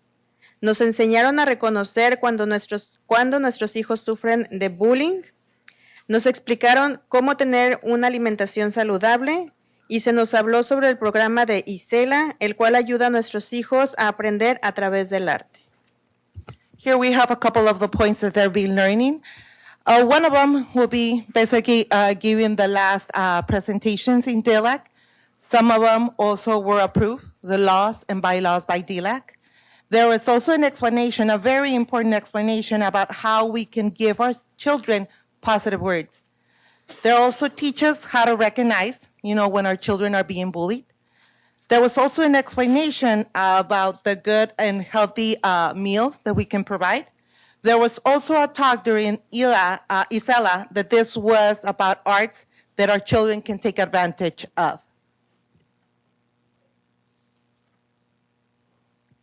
También tuvimos la oportunidad de visitar algunas escuelas como TK, Pacheco High School, San Luis High School, Volta, Charleston, Los Baños High School, Henry Miller y Creekside.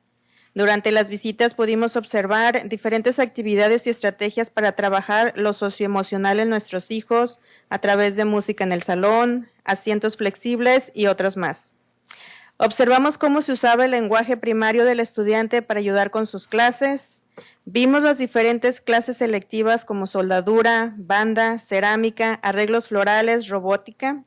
Observamos también cómo los estudiantes colaboran con otros estudiantes, hacen trabajo en equipo y cómo usan la tecnología a lo largo de cada lección. We would like to give you a summary of the visit that we did to the different school sites. We had the opportunity to visit the TK Center, Pacheco High School, San Luis High School, Volta, Charleston, Los Baños High, Henry Miller, and Creekside. During those visits, we were able to see different activities and different strategies that they were using, especially to work in the social emotional environment of our children, through music and also in the classroom, giving them the opportunity to have flexible sitting. We also had the opportunity to observe how they were using the language, especially primary language, so they can help in their classes. We also saw the different classes, like electives, that we had the opportunity to see: welding, band, ceramics, flower arrangement, and also robotics. We have the opportunity also to observe the students being able to collaborate and doing work in teams that they were easily directed to technology during the whole lesson.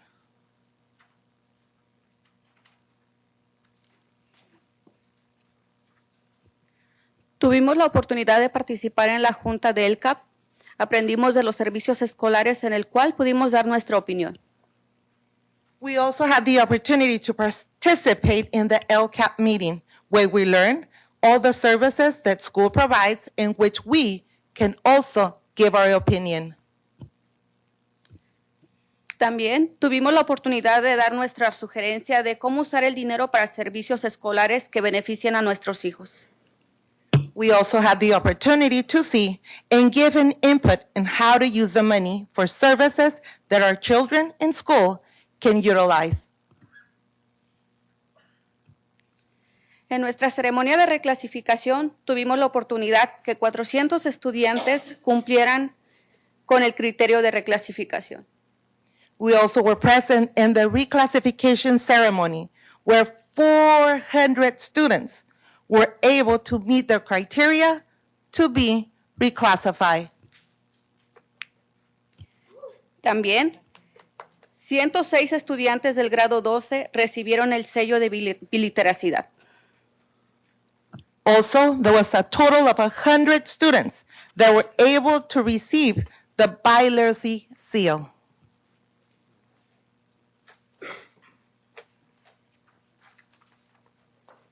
A continuación les vamos a presentar un video en el cual queremos mostrarle lo que aprendimos en las conferencias de CABE.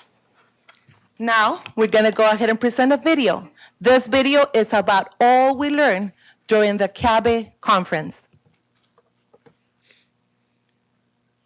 Del beneficio del bilingüismo. del beneficio del bilingüismo, que mantengan su doble español y pues que aprendan aquí inglés, mantener la conexión con la familia, siendo bilingües mantienen el idioma y su cultura. Primero gritamos en vez de escuchar a nuestros hijos. Y no es así, es recalcar la importancia de que los padres nos involucremos en cosas educativas, ya sea en la escuela, ayudar a la escuela, siempre hablar con los maestros y que nuestros hijos nos ven involucrados.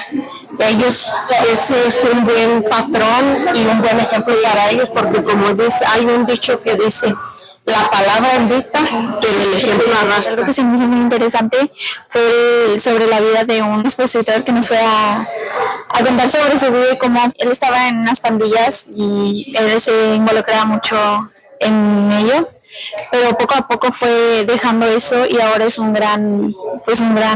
grande ahí. Y me gustó porque ahora compartí con mi esposo y él también vivió la experiencia de los talleres. De las oportunidades que tengo, más otras que tengo mamá, puedo apoyar a mis hijos en su escuela, en la casa, y pues tratar de ser una mejor mamá. Yo quiero que vuelen alto, no que como un pajarito que vuele bajito, no, alto, para que no cualquier cosa las tumbe.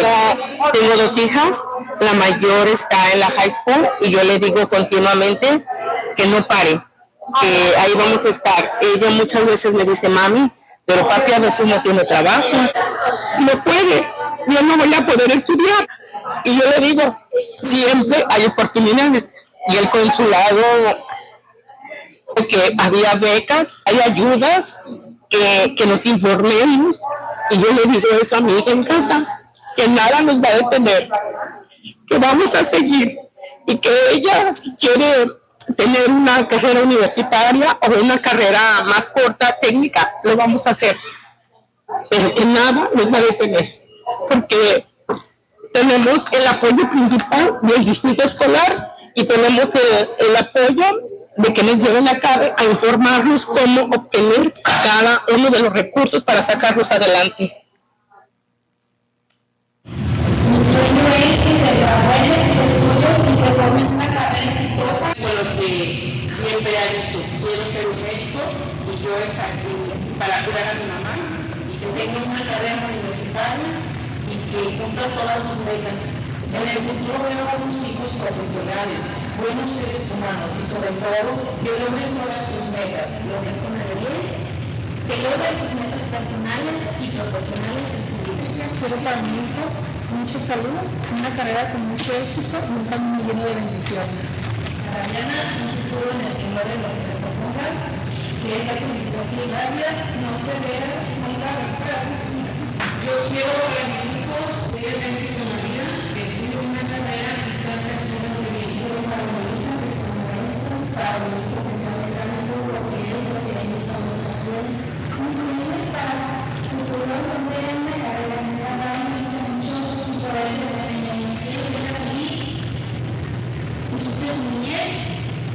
tenga éxito en su vida, deseo que sea muy grande y espero que sus sueños, que en esos sueños esté la universidad, porque ella puede con eso y más. Mi sueño es lograr entrar a una buena universidad, tener un buen hogar, estabilidad económica y en especial ayudar a mis familias. Que sean humildes, responsables, establecer hábitos, reglas y valores con calidez y amor, terminar su carrera y verlos feliz. Deseamos es verlos terminar con sus estudios, lo que ellos decidan, pero que les guste para que lo hagan con mucho gusto. Quiero ser feliz y saludarles y simpática, inteligente y inteligente. Yo tengo que ir a continuar preparándose para tener una profesión, que cambian sus metas, sus carreras que ellos escogieron, que sean unas personas que tengan un futuro próspero y que disfruten cada una de las cosas que hagan. Que sean un buen ejemplo en la sociedad y que enseñen respeto a las siguientes generaciones. Yo quiero pasar high school, ir a la universidad y para ayudar a mis papás. Quiero que sean exitosos profesional y laboralmente, que se sientan plenos y satisfechos en todo lo que hagan y logren todo lo que se propongan en la vida. Mi hijo Ariel, yo estoy apoyándole. cada una de sus metas, sus triunfos, cada momento de su vida en la profesión que a él le gusta. Deseo felicidad y prosperidad en su vida, valentía para enfrentar sus debilidades y resiliencia para sobrellevar sus tropiezos, que nunca se rindan, que nunca pierdan sus valores, que se preparen, que se preparen el cuerpo como una y ayudar a la gente en momentos injustos. Si no importa si ellos estudian una carrera universitaria o no, lo único que quiero es que cumplan sus sueños, que sean felices, que crezcan con valores. Les doy muchas gracias al distrito, a todas las personas que fueron parte de este programa.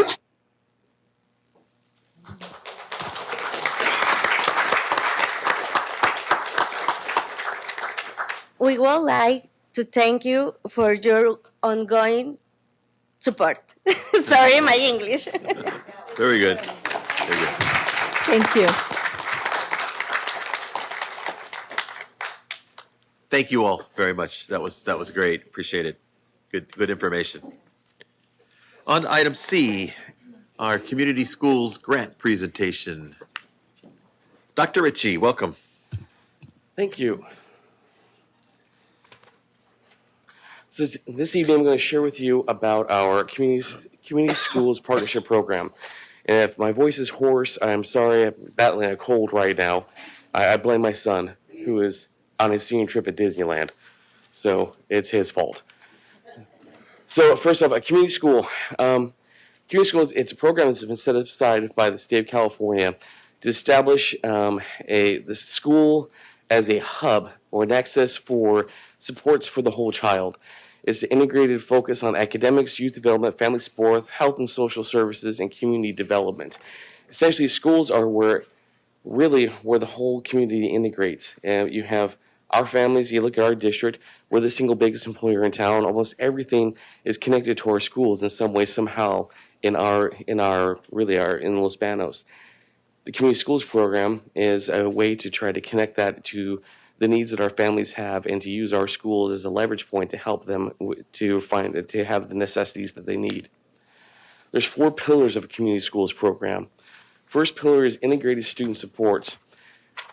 The idea behind this is to address the support programs that address out-of-school learning, also any barriers for students and families to receive programs in their lives. This could be mental health, this could be behavioral health, this could be medical, dental. It could be any number of things. But the idea behind this is that that families would be able to go through the schools in order to connect with greater services throughout.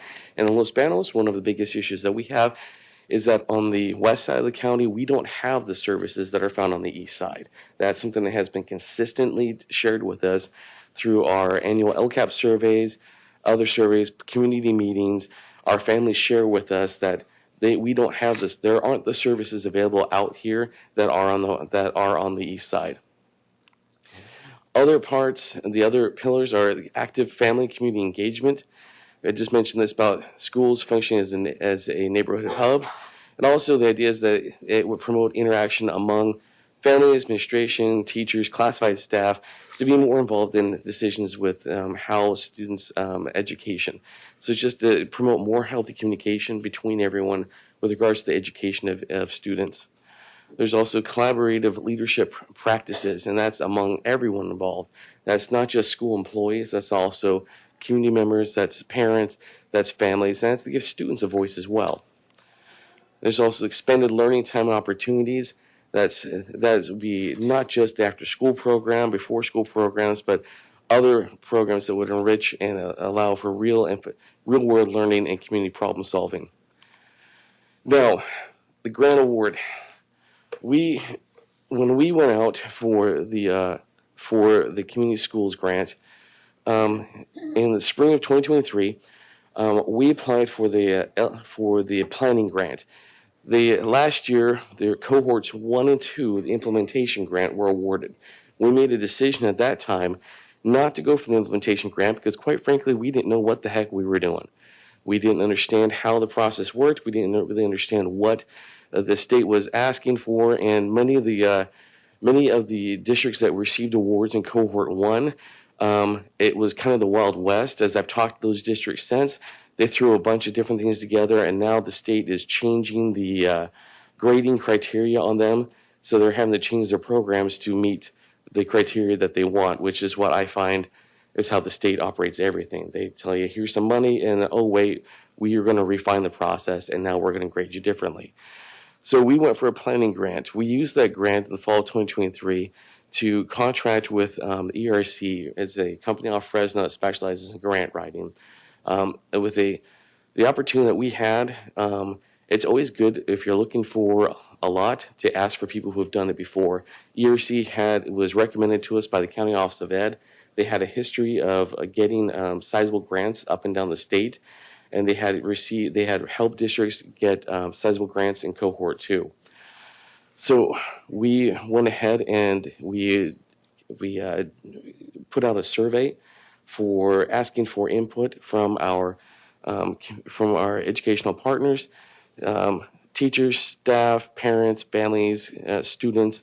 We got almost 1,700 responses back, asking what were some things they would look for as part of the community schools program. Of those responses, we used that to provide a set of a list of different activities that the community schools grant could be used for. That was shared at site councils. The reason site councils were chosen is that part of the community schools grant is that the application has to be done by school sites. It can't be done by district. So we have 16 schools, and so initially, my thought was if I was going to do the grant alone, I was going to apply for 1 school site, possibly 2, because there's no way I was going to be able to write a grant for 16 schools. I changed my mind when we contracted with ERC because we had 16 schools that were eligible. So why not go for it and give it a shot? Every school site, you have to have an advisory council that is represented by administrators, teachers, parents, classified staff. We have those already in effect, which are called site councils. So we made the decision to use those because the individuals who are on those are already elected as representatives of those groups. At those site councils, we had public meetings, which there's per guidelines for site councils, you have to have agendas posted 3 days. You have a public meeting where you share information about the community grant. Presentations were shared. Information was, like I said, presentations were shared. Information was collected, and then that was correlated to look for themes, and then brought back to those site councils to share with them the application and the plan for the district. When the responses were collected, we looked for themes because we could have gone ahead and done. We had to do 16 different applications. We could have done them 16 basically siloed our applications. We made a decision to collect the funds and to do a collective program to be able to support all of our schools and all of our students, because by pulling the money together, we can do more than just doing it by individual schools. And so we went ahead and shared that. Met in February with our association presidents to share with them the plan. We submitted the application in February, and then yesterday the State Board of Education approved our plan. So what do we get? So we were awarded $20,187,500. Now, just to put that in perspective, in cohort 2, there were 127 districts that received community schools grant money. The total amount awarded was about $750 million. In cohort 3, which is this cohort, 288 districts received a grant award, and $1.2 billion were awarded.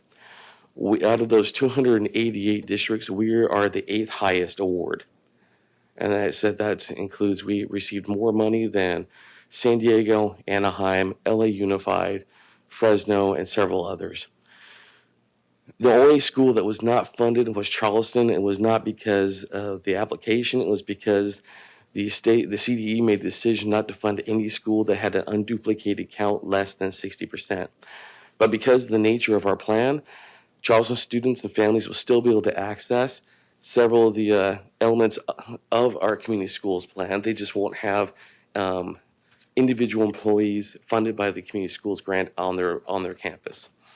So our plan, main points, is that there'll be coordinators as part of this, because and one of the things that in the grant application is they highly recommended, and there's almost demand to have individuals to oversee this, because there is so much money involved and there's so much oversight and monitoring that has to take place that they said that they highly recommended that there need to be individuals that's their job, not that they shared responsibilities with another position. They wanted just people that worked on this.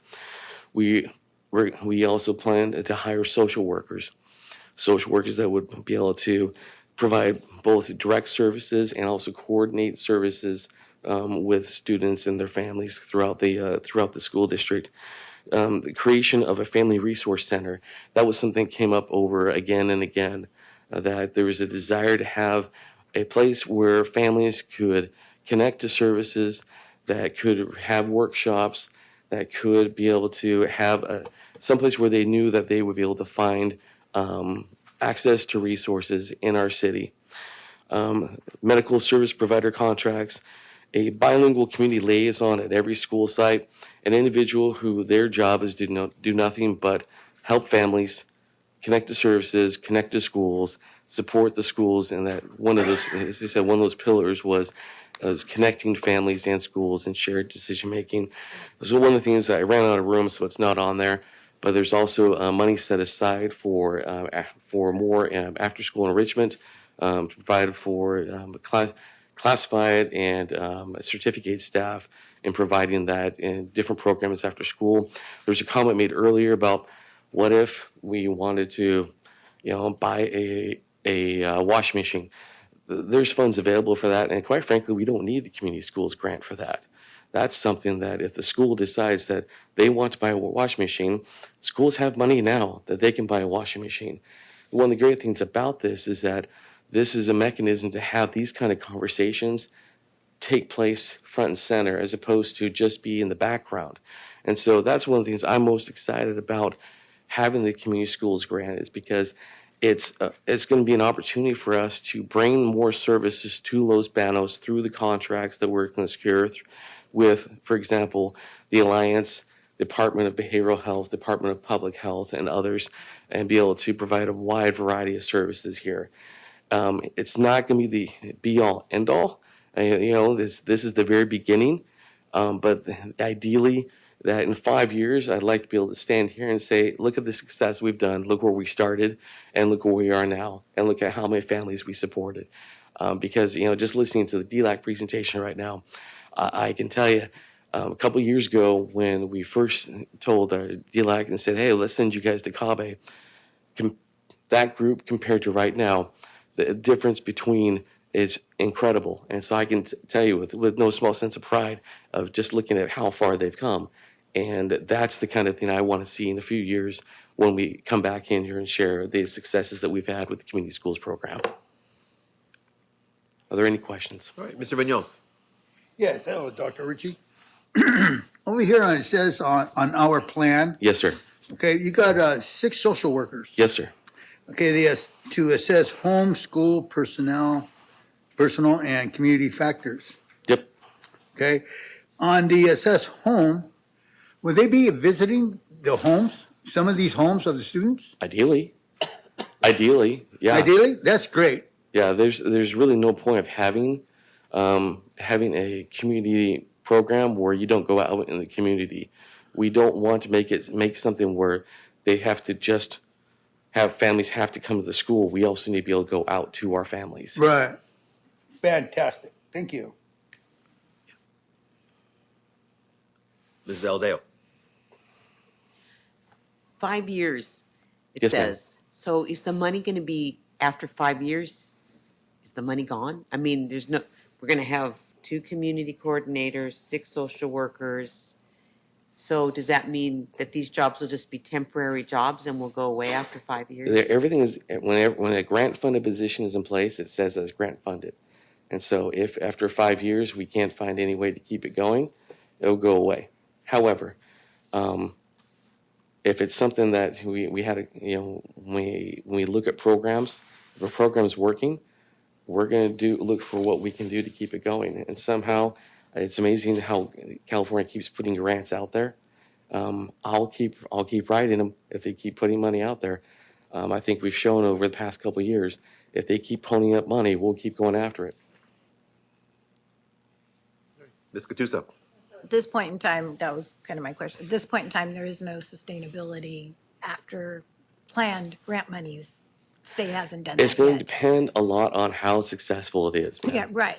And so, yeah. So when we're talking about 5 years, I'm sure you have year 1 plan, 2, 3. So when will we be able to see what those plans are for By each year year? 3, well, by year, we'll come back and, like, for example, year 1 and 2 is going to be spent starting. We have to get job descriptions for social workers, at which time we don't have any of those. We have to work with CCA to create community liaison job descriptions. We have to create we have to go start looking for a family resource center and also go and start visiting some other ones and see what it is, what do they do.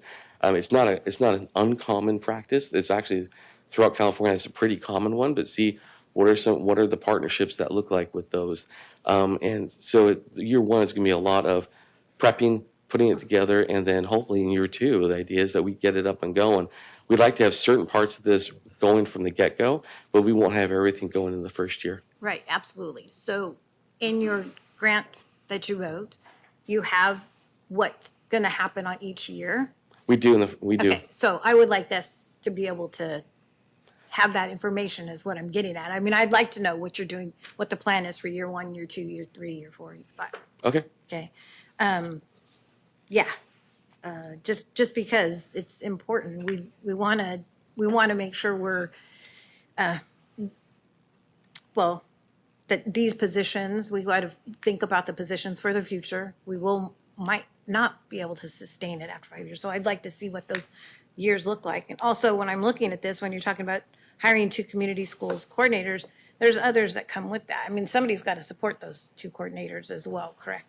And that's written So- into the plan already, ma'am. I'm sorry? That's written into the plan already. Right, that's what I'm saying. Yes, ma'am. I'd like to see what that looks like, and I'm sure others here would too. Yes, ma'am. Thank you. All right, Ms. Valde, you keep coming and going. Are you coming or going? Yeah, no, I have another question. I'm sure have you visited somebody with a community school in action?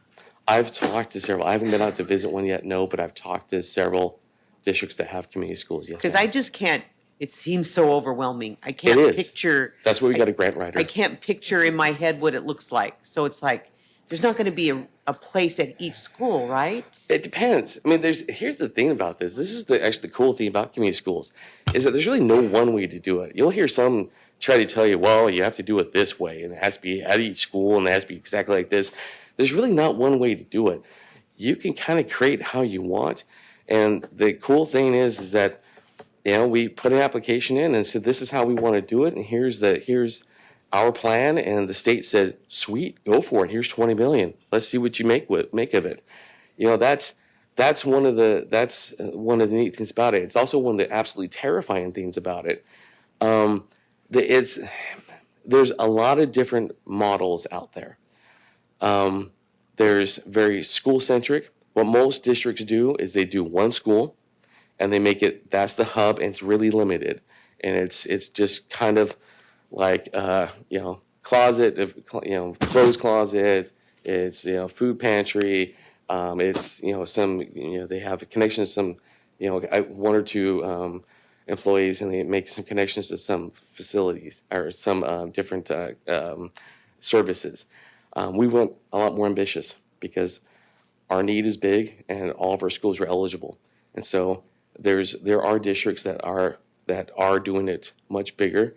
And so we will be, I've talked to a few of them, and It seems it is overwhelming, and that first years, from what I've gathered from all of them I've talked to, it's nuts.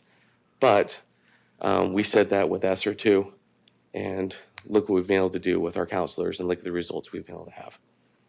So we're gonna make a go of it and see what happens. Okay. Ms. Smith, you popped in and out. Are you in or out? It was about food, the food pantry, and you answered that question. Yeah, just hoping that there was some food pantry involved. We can, there's any number of things we can do in there. One of the things, it says there, like contracts, there's a lot of ambiguity in here, in the sense that we can go a lot of different directions. It's going to depend on where we decide. That's going to be part of, as we sit down, as we start moving forward, we're going to go a couple different directions. And we have some ideas right now, but we may decide that, our families really want something much more like a central location for a food pantry. They may want us to start working more closely with food banks. They may want us to work more closely with more behavioral health. It depends on really where, that's that shared decision making. It depends on where our families really want us to go, and that's where the direction we will be going. I really want to thank you, Sean. You've brought in a lot of grants to our district since I've been on the board, to earmark different projects throughout the district, and it's really nice to see our kids have those services and families. Thank you. Thank you. Anybody else, questions or comments? Dr. Marshall? Question. As far as community schools in action, if you want to see one nearby, Hayward, that was some of the first community schools in the state. That goes back to New York City, the department schools. So they have like functional community schools. Yeah, in Hayward. Additionally, in terms of like the community, a community resource center, my old district has one. I told them that we got the grant. They were like, why don't you come? You can come visit. We haven't seen you in 7 years. You ought to come down and in this visit. Then Palmdale, I talked to them today from just the standpoint, since they used a very similar process. They didn't use the same company we used. I was curious. They used a different company, Seed to Grow, that helped them, and they received $40 million for their community school process. But they're twice as big as we are. But what they did with theirs, there were some things that they already had in place previously, and they used that grant to kind of further the work that they're doing. So that could be something that we could visit. I mean, we can do like another field trip or something like that if people are interested in going. I could set that up. Dr. Ritchie, this looks exciting. I can't wait to see it come to fruition and what it's going to be able to offer to our community and to our students and our parents. Thank you for like I said, I'm excited and terrified at the same time. Yes, I bet. It's going to be quite the ride. Thank you. Thank you. That was very good. All right. Next item is item D, which has been pulled, and that will be before the board with a study session and a special board meeting on March 30th at 5 p.m. at the district office. It's May 30th. It starts with an M. It's late. Can you tell I'm getting a little punchy here? May 30th at 5 p.m. Thank you for correcting that at the district office. And so we're moving on to item E, level 1 commercial developer fee rate. Dr. Lee? Good evening.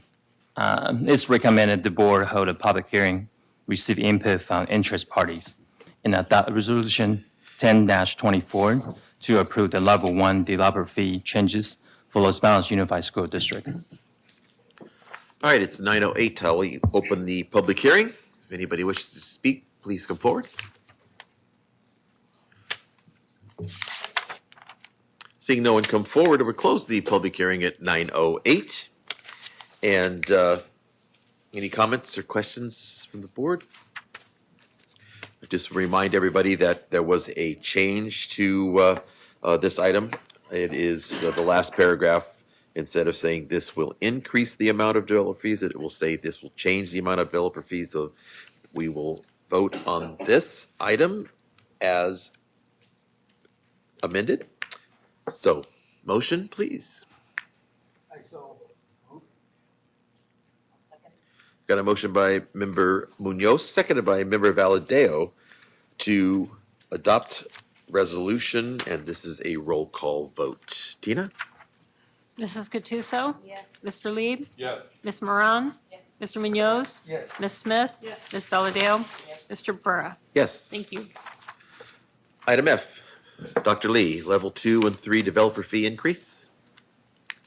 After reviewing our updated school facility needs analysis and holding a public hearing, it is recommended the board adopt resolution 9-24, approving the needs analysis and establishing fees pursuant to Government Code Section 65995.5 and 65995.7. All right, any questions for Dr. Lee or anybody? If seeing no questions, we'll open the public hearing at 9:10. Anybody wishes to speak on this, please come forward. Seeing no one run up here, we will close the public hearing at 9:10. Any further comments or questions by the board? Need a motion to adopt the resolution for the level 2 and level 3 developer fee increase. We got a motion by member Gattuso, seconded by member Munoz. It is a roll call vote. Tina? Mrs. Gattuso? Yes. Mr. Lieb? Yes. Ms. Moran? Mr. Munoz? Ms. Smith? Ms. Valadao? Mr. Pura? Yes. Thank you. Thank you, Tina. All right, on to item G, bid acceptance for 2 vehicles for the maintenance department. Dr. Lee. It is recommended that the board approve the district's purchase of 2 new F-250 Super Duty vehicles for the Maintenance and Grounds Department from Lydia Ford Lincoln of Fresno. This will be in lieu of the previous approved purchase through Santos Ford. The district stands to achieve potential savings by opting for Lydia Ford Lincoln of Fresno, which already includes leather racks, thus eliminating the needs for additional expense later. While one vehicle has been purchased through Santos Ford, production dates for the other 2 have not yet been confirmed. All right, any questions for Dr. Lee? Motion, please? Got a motion by member Lieb, seconded by member Gattuso to, I'm sorry, member Moran, sorry. It came from that direction. Thank you, sorry. Thanks for the correction. To accept the bid for the 2 vehicles for the maintenance department. Yes. Did you get F? Yes? Okay, I wrote it wrong, sorry. Yeah, we did F. So we're on G. So item G, we have a motion and a second, and further discussion, questions? All those in favor? Aye. Opposed? And carried unanimously. On to item H, Lofton Stadium new track field improvement change order. Good evening Welcome again. back, Ms. Monday. Thank you. Number H. Okay. It is recommended that the Board of Trustees approve change order number 3 with BNY Construction Group Incorporated for the construction of Lofton Stadium new track and field improvements project. This had various things on there, some things that we took out of phase 1, put back into phase 2, some couple time impacts, and then some other things that were unknown, existing conditions, and then storm drain laterals that should have been included in the original design. For a total of $33,295.59. Yes. Any comments or questions from the board?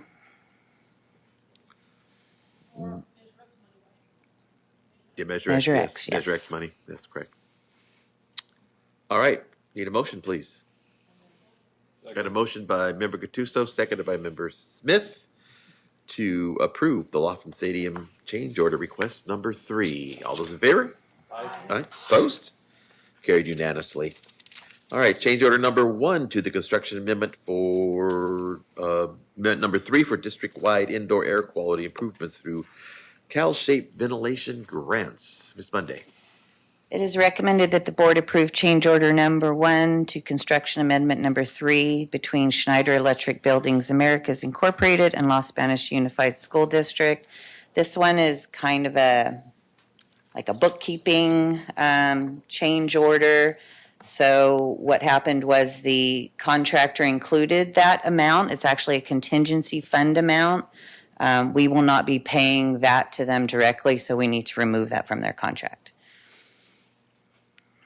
We like it when you take away money on change Yeah. orders. We're going to go get it from the state later, so. All right, it's $270,000. Hey, that's not bad. Yes. All right, any comments or questions from the board? I need a motion, please. Got a motion by member Lieb, seconded by member Smith to approve change order number 1 to the construction amendment number 3 for the district-wide indoor air quality improvements. All those in favor? Opposed? And it is carried unanimously. On to item J, Los Banos High School Fire Alarm Project, amendment number 1 to the architectural services agreement with Teeter Incorporated. Ms. Monday. It is recommended that the board approve amendment number 1 to the architectural services agreement between Teeter Incorporated and Los Banos Unified School District for the Los Banos High School Fire Alarm Project. At the end of a project, typically the architect will revise their billing because it's on a sliding scale based on the bid amount. And so this project came in below budget when we bid it out. And so they have adjusted their fee, giving us a credit of $45,228, which goes back to Deferred Maintenance Fund 14. Again, we like these change orders? You like these? I'll bring these every time if These I can, change- yes. but it's not, I can't promise. In fact, only bring these change orders, Only please. bring these ones, Yeah, okay. yeah. All right. I'll note that. Any questions or comments from the board? All right, I need a motion to approve the Los Banos High School Fire Alarm Project. Amendment number 1, that's member by member Munoz, seconded by member Moran. Oh, excuse Valadeo. Okay. Well, I mean, he's coming from this direction. You guys all sound the same this time of night. All right. I'm sorry. Okay, Valadeo was the second on that one, and it's to approve the Los Banos High School Fire Alarm Project, amendment number 1 to the Architectural Services Agreement with Teeter Incorporated. All those in favor? Aye. Opposed? And it's carried. Thank you. Thank you. From now on, I'm going to say, who said that? Yeah. Said that. Policy updates, first reading. Dr. Ritchie, welcome back. All right. It's recommended the board declare its intent to adopt the following mandated updates. Board Policy 1220, Citizen Advisory Committees, Administrative Regulation 1220, Citizen Advisory Committees, and Board Policy 6142.8, Comprehensive Health Education, Administrative Regulations 6142.8, Comprehensive Health Education. All right. Comments, questions? Motion?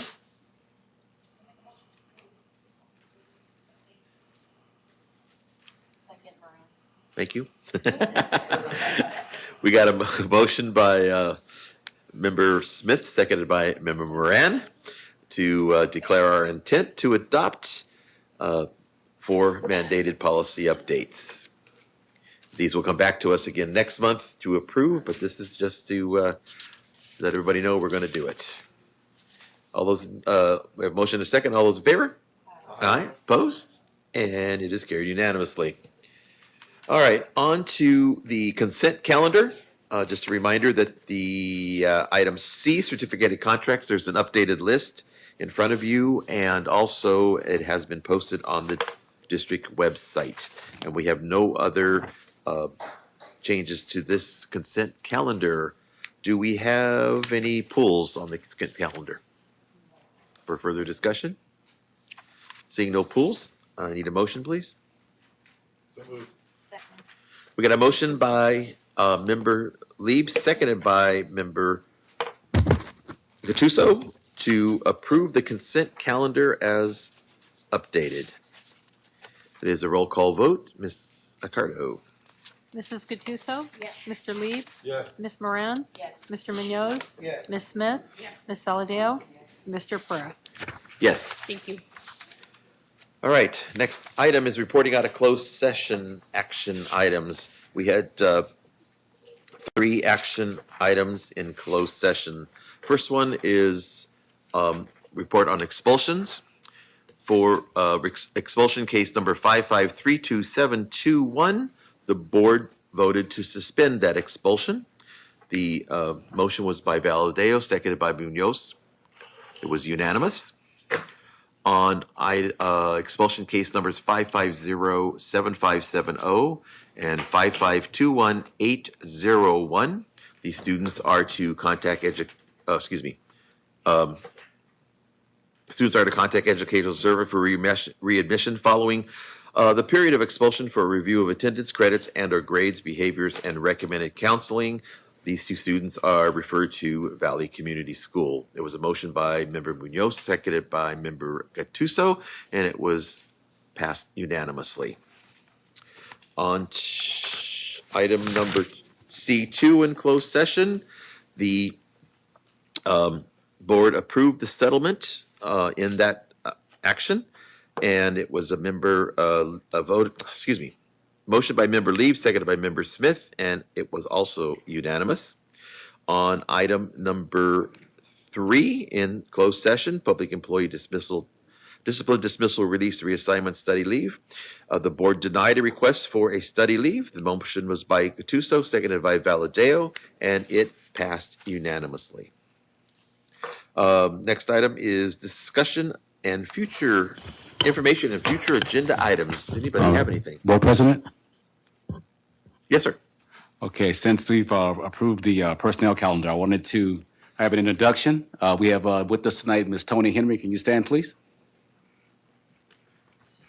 She is our new Director of Special Services, so I want to welcome her to. Oh, welcome.